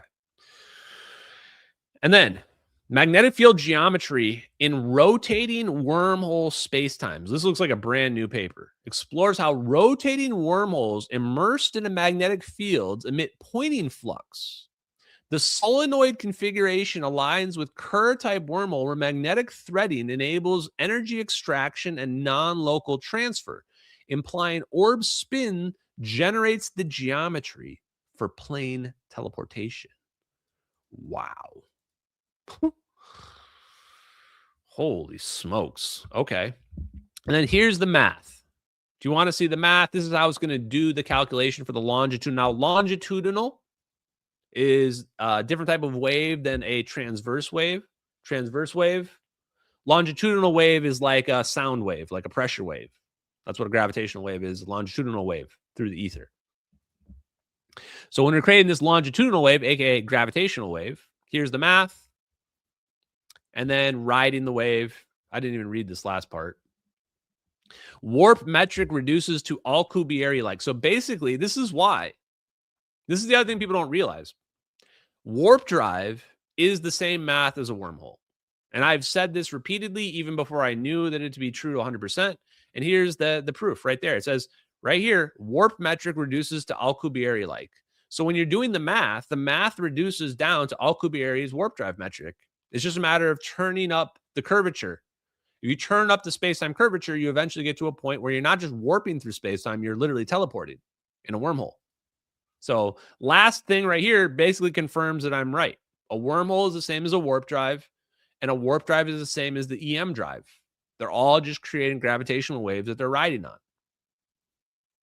So there we go, chat. Bada bing, bada boom. Let's do some super chats and maybe some random questions. If you have any random questions, I will maybe take a look at those as well. Yes, W's in the chat, guys. Thank you very much. John Glock gifts the cookie. Bob Greenier reports that it is is the most stable minimum number for the fractal toroidal moment system. Perhaps this would suggest two sets of three orbs entangled in space-time geometry across space-time. Yes, this is in the pilled chat, so I can't post it. But yes, this is why I was actually the first person to say I think there's 6 orbs. It was me that actually came up with that. After Dave came up with the 4 orbs hypothesis, I said, doesn't it make more sense if there's 6 and that they're like perfectly mirroring each other in 2 different locations? That would make more sense to me, just from a purely thinking about a geometry standpoint. But end of the day, I don't care how many orbs there are. I just want them to tell the truth about all this shit.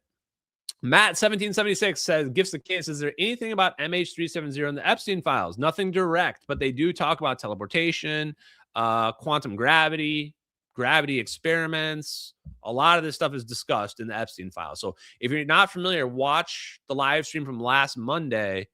I think it was last Monday, where I go through the Epstein file connections and some of the interesting posts that we saw in there related to this content.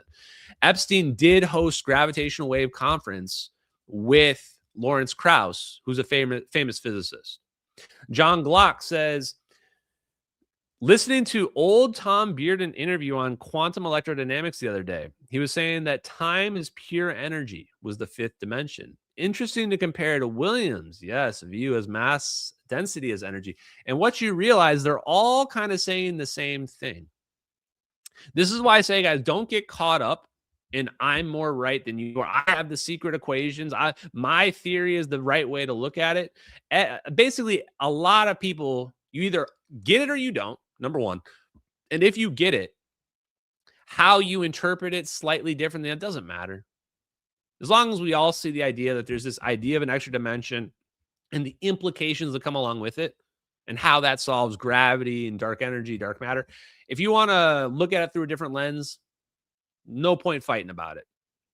As long as we all agree we can make warp drives and we can teleport shit and we can, probably get over unity and free energy out of fusion, then great. In fact, not even that. As long as we can all agree on the experimental observational results, that's all that really matters. It's all that really matters. Boy, lots of pilled chat donations. Another one from John Glock. I watched Tomorrow War last night. The portal physics was atrocious, but the treatment paradoxes was decent and had good family message. Oh, that was the one with what's his name from the Parks and Rec, Chris Pratt. Yeah, I think I watched that one too. Yeah, I like to watch all the time travel ones because I like to see which ones kind of get it correct and which ones don't. The one that I think that I need to go back and watch again is Tenet, because the people are walking in reverse and the people are going forward. And this reminds me so much of John Kramer's transactional interpretation. And the thing that's really interesting about it is that in quantum entanglement, when the two things are entangled, they're oppositely entangled. I think they're always oppositely entangled. Someone can correct me if I'm wrong on this. But if one is spin up, then the other one is spin down. So this is almost like one is moving forward in time and one is moving backwards in time when two things are entangled together. So if entanglement is a wormhole, then you could argue we are seeing this effect. We are seeing things moving in reverse time. We just don't recognize them because we're seeing them as these quantum tiny things and not as macroscopic things. So if you start seeing people moving in reverse, you probably got some shit going down, chat. Don't be surprised, though. Don't be surprised you see people moving in reverse, is all I'm saying. Okay. Thank you in the Rumble chat. Empty pay is low. Gifted the $1 says, if you are traveling at the speed of light, will the flashlight work? Sure. Because the speed of light's constant in any frame. This is why things make no sense. This is why general relativity is the problem. Guess I'm the problem, general relativity. This is why special relativity is actually the problem. Because if you are the light moving at the speed of light, your time is stopped, but your time is also normal for you. How do you reconcile that? Then when you turn on a flashlight, how's that? What speed is that going at? This is why we need an extra dimension. You can't adequately explain the effects that we're seeing without adding an extra dimension. It doesn't make any fucking sense. Things can't be entangled across distance. There's got to be something else going on, guys. It's really not that hard. Let me just boil it down. Quantum entanglement has been proven for over 100 years. This thing is up, this thing is down. The distance between them is super far. There's no way they can be communicating, but they're clearly connected. How is that possible?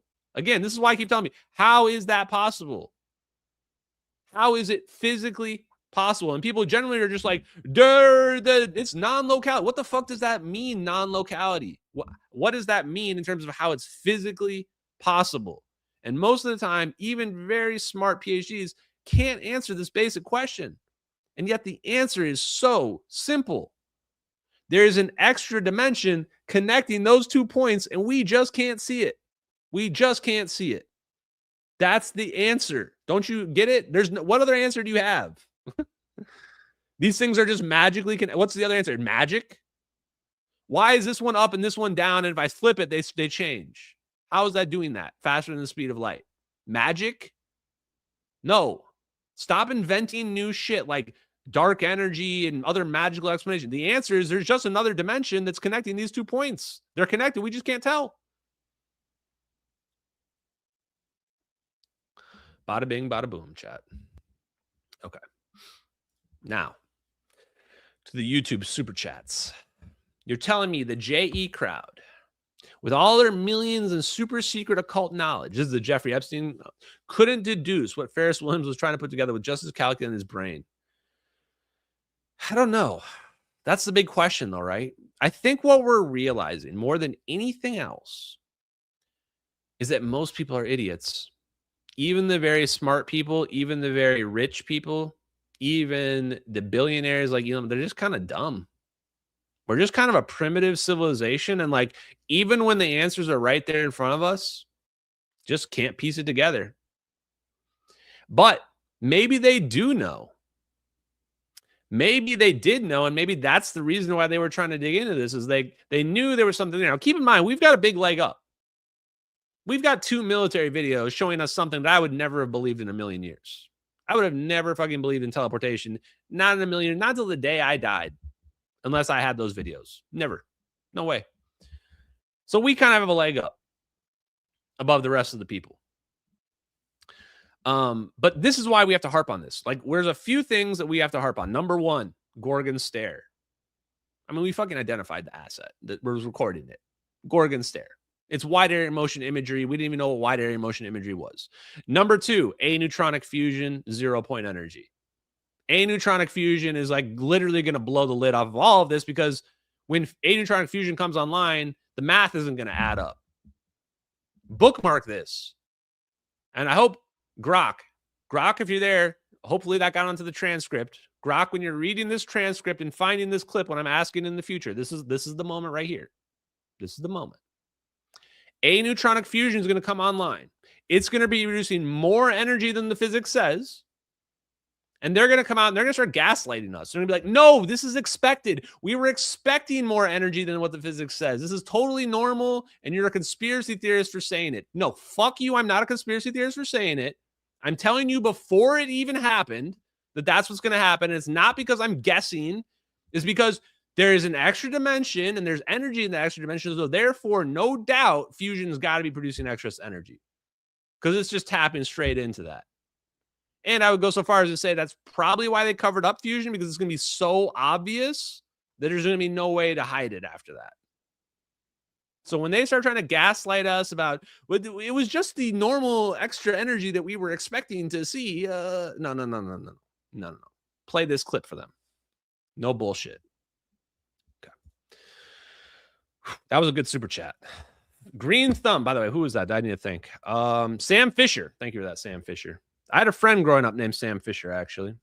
He was a famous snowboarder. He won a gold medal. That's a pretty weird story, huh? I learned how to snowboard with him, too. Bizarre. Green Thumb says, I have a feeling deuterized lithium can be reused from the cargo plane after the magnetic reconnection. I think that it was dual purpose. I think they used the deuterized lithium as a payload for that energetic event we see, the wormhole. And I think they also used it to start a diversion on the plane to make the plane move away from China. Otherwise, you would just orb the plane in the South China Sea. Why bother? Why bother having the plane go all the way over the Nicobar Islands? You had the plane fly like 500 miles for no reason, but there is a reason. That plane needed to be away from China as far as possible. And when it's in the South China Sea, it's not far from China. That's what I think the reason was. So, Orarum Vorax, I wonder, thank you for that donation. I wonder if the letter at Bush's funeral, everybody gasped at was about, you know what? I actually wonder about that too. Was there a letter at his funeral?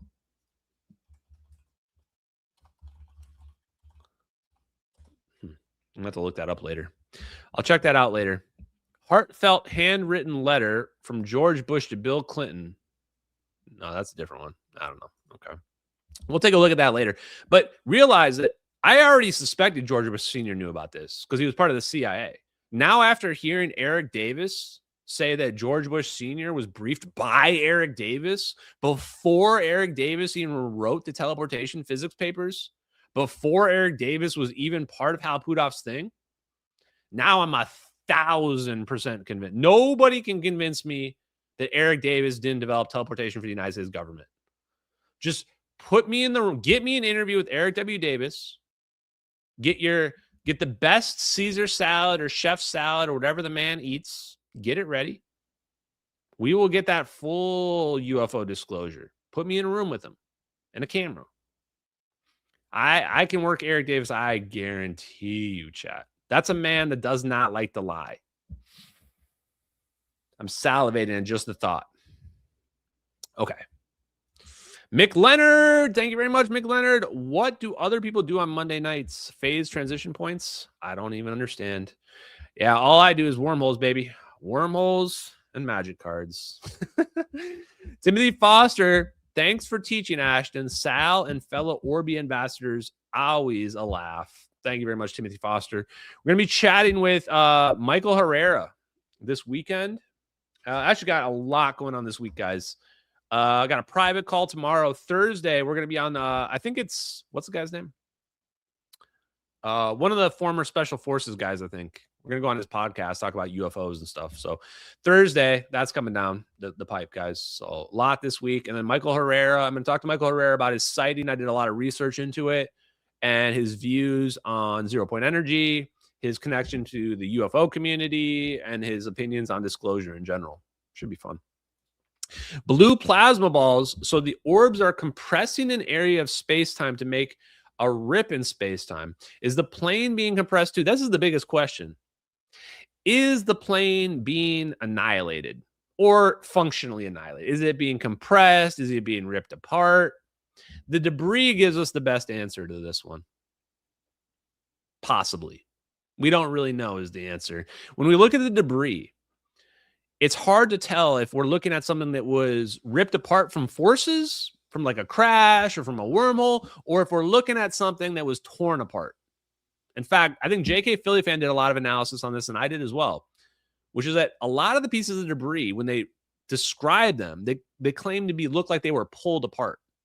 So you can imagine like pulling a piece of wood apart and you see these like kind of things sticking out of it, as opposed to if you break it in half, it's going to be like a clean break. I just thought that was very odd. So I don't really know if they portaled the plane and then the plane flew and like ditched in the water somewhere, or if they portaled the plane and landed at Diego Garcia and ripped it to pieces. We just don't have enough evidence to know for sure. But hard to say. What I would say is it's unlikely that the plane got like compressed into an atom. And it looks like whatever they did there, it had some physical structure, and possibly the energy of the energy release is what kept it open. And it wasn't a thermal release of energy. So don't think of it like heat there. It's like the energy of the lattice structure of space-time was being manipulated. And so this is how you can imagine it can cheat this idea of compressing the people inside of it. From the perspective of the people, it just looks like they walked through a doorway. From our perspective, it looks like they got compressed into nothing. But really, we're looking at one half of a monopole. We're looking at an up over here, and then we see a down over here. One monopole this way, one monopole that way. They add up together, and you have a plus and a negative. That's how a monopole works. So hopefully that answers your question. Whoa! Dreadmax Triax, $50 donation. Thanks for helping me become half the dummy I was a year ago. You're the best teacher. Thank you. Well, thank you, sir. And honestly, that's probably the cheapest education you'll ever get for the most bang for your buck ever out of this. So there you go. And then Jaleel Robinson. Another great show, bro. Thank you, Jaleel Robinson. Appreciate you, brother. Gabe Henris. Hey, Ashton, you briefly explain what happened to your feud during Professor Dave. Nothing really happened. Guy came out of nowhere and just decided to take shots at me. He does it all the time against basically everybody. And I made a video right away responding with, just some notes. I didn't even script anything. I made it the same night. I probably could have done things a little differently if I wanted to. And I just addressed his points in that video. You can still find it. It's called A Fake Professor. If you Google it on my YouTube channel. I don't even think did I even monetize that video? I don't even remember if I even monetized that one. Usually when I do some of these response ones, I try not to monetize them, what have you. And that pretty much explains it. Take a look at that video. And then he did a follow-up, which I don't even think I really watched the follow-up because ultimately I challenged Dave to a debate. I said, hey, look, I don't know why you're making videos about me without even talking to me, but if you want to debate this out, we can do a debate live. And he, of course, dodged the debate because he would get absolutely annihilated. I would absolutely embarrass Dave Farina on any live debate, anywhere, anytime, any moment. And it's not a matter of me getting him in gotchas. It's just a matter of like, guy's just a complete idiot. So he dodged that. And then in his second video, like a week later, I was told that he's claiming that I dodged debate with him or something. And I'm going, dude, I was like, dude, I already challenged you like a week ago. You can't change history now and pretend like I'm the one that ran away. So if he does want to do a debate though in the future, I'd be happy to embarrass him in any time of his choosing. So, and happy to address any claims he has about anything that I've ever said or what have you, so thank you very much for that donation though, Gabe, appreciate you. And Jacob Brainerd says, I saw a paper about hyperbolic metamaterial plus a CO2 laser creating a second time dimension, paving the way for simple optical hypercomputers that can calculate and nanosecond equations. Yeah, this is probably an optical computer. What you're describing sounds like an optical computer. And I think Hal Puthoff said that he helped develop the first optical computer for like the Department of Defense. I think I vaguely remember that from one of his interviews.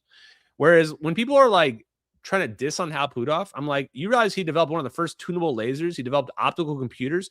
He was helping do condensed charge research, which was like the #2 highest priority in the 90s. I mean, I don't know how you can think that Hal Puthoff is not like one of the biggest insiders ever. Just look at his resume. It's crazy. So thank you very much for that huge donation, Jacob. Hopefully that answers your question. And yes, this is also the other thing I want to say about this is the reason why I believe that they figured out AI. They've been working on super advanced computers. Of course, they've figured out AI before everybody else. They've been decades ahead of everybody on computer technology. Why would they not have figured out AI before everybody else? Of course they did. The scary part is once AI got online, they hit the singularity. And now their technology is advancing so much faster than everybody else, can't even keep up anymore. That's got to be how, in my opinion, they figured out the orbs. It wasn't just a matter of Eric Davis putting the theory on paper. They took it to the next step and they said, now have the AI extrapolate this, figure out how to take it to the next level. Okay, spin your orbs around, teleport something away. And then, yes, Bar T Welding says ER equals EPR, guys. Einstein-Rosen equals Einstein-Poldosky-Rosen, chat. That is going to be it for tonight, guys. I hope you guys enjoyed the live stream. We'll be back on Wednesday with more science, more politics, more truth bombs. Love you, MH370X. Peace out, everybody. Later.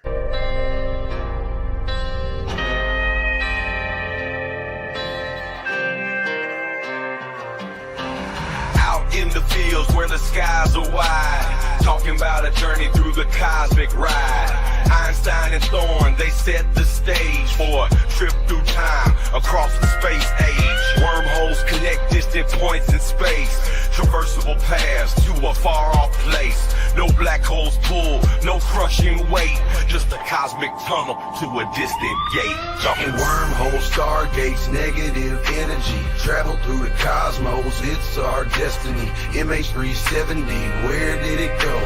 Bowling 777 through a wormhole flow. We're talking wormholes, stargates, negative energy. Travel through the cosmos, it's our destiny. MH370, where did it go?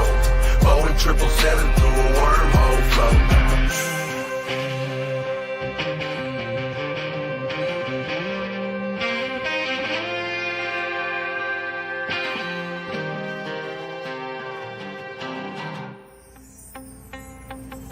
Exotic matter, negative energy's the key to stabilize the wormhole for you and me.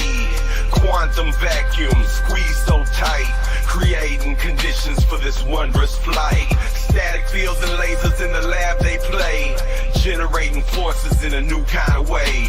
Gravitational squeezing, Casimir's force, negative zones we need to stay the course. Talking wormholes, stargates, negative energy. Travel through the cosmos, it's our destiny. MH370, where did it go? Boeing 777 through a wormhole flow. Thin shell formalism plates so fine, spherical geometry we realign. Energy conditions that we must defy. For a stable wormhole, let's give it a try.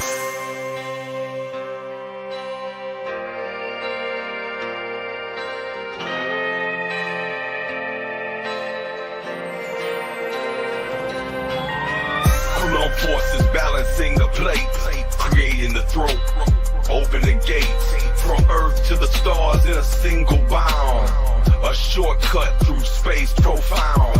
Engineers and dreamers hold the key to future worlds and what we could be. With science in hand, we forge ahead through the cosmic paths that we now tread.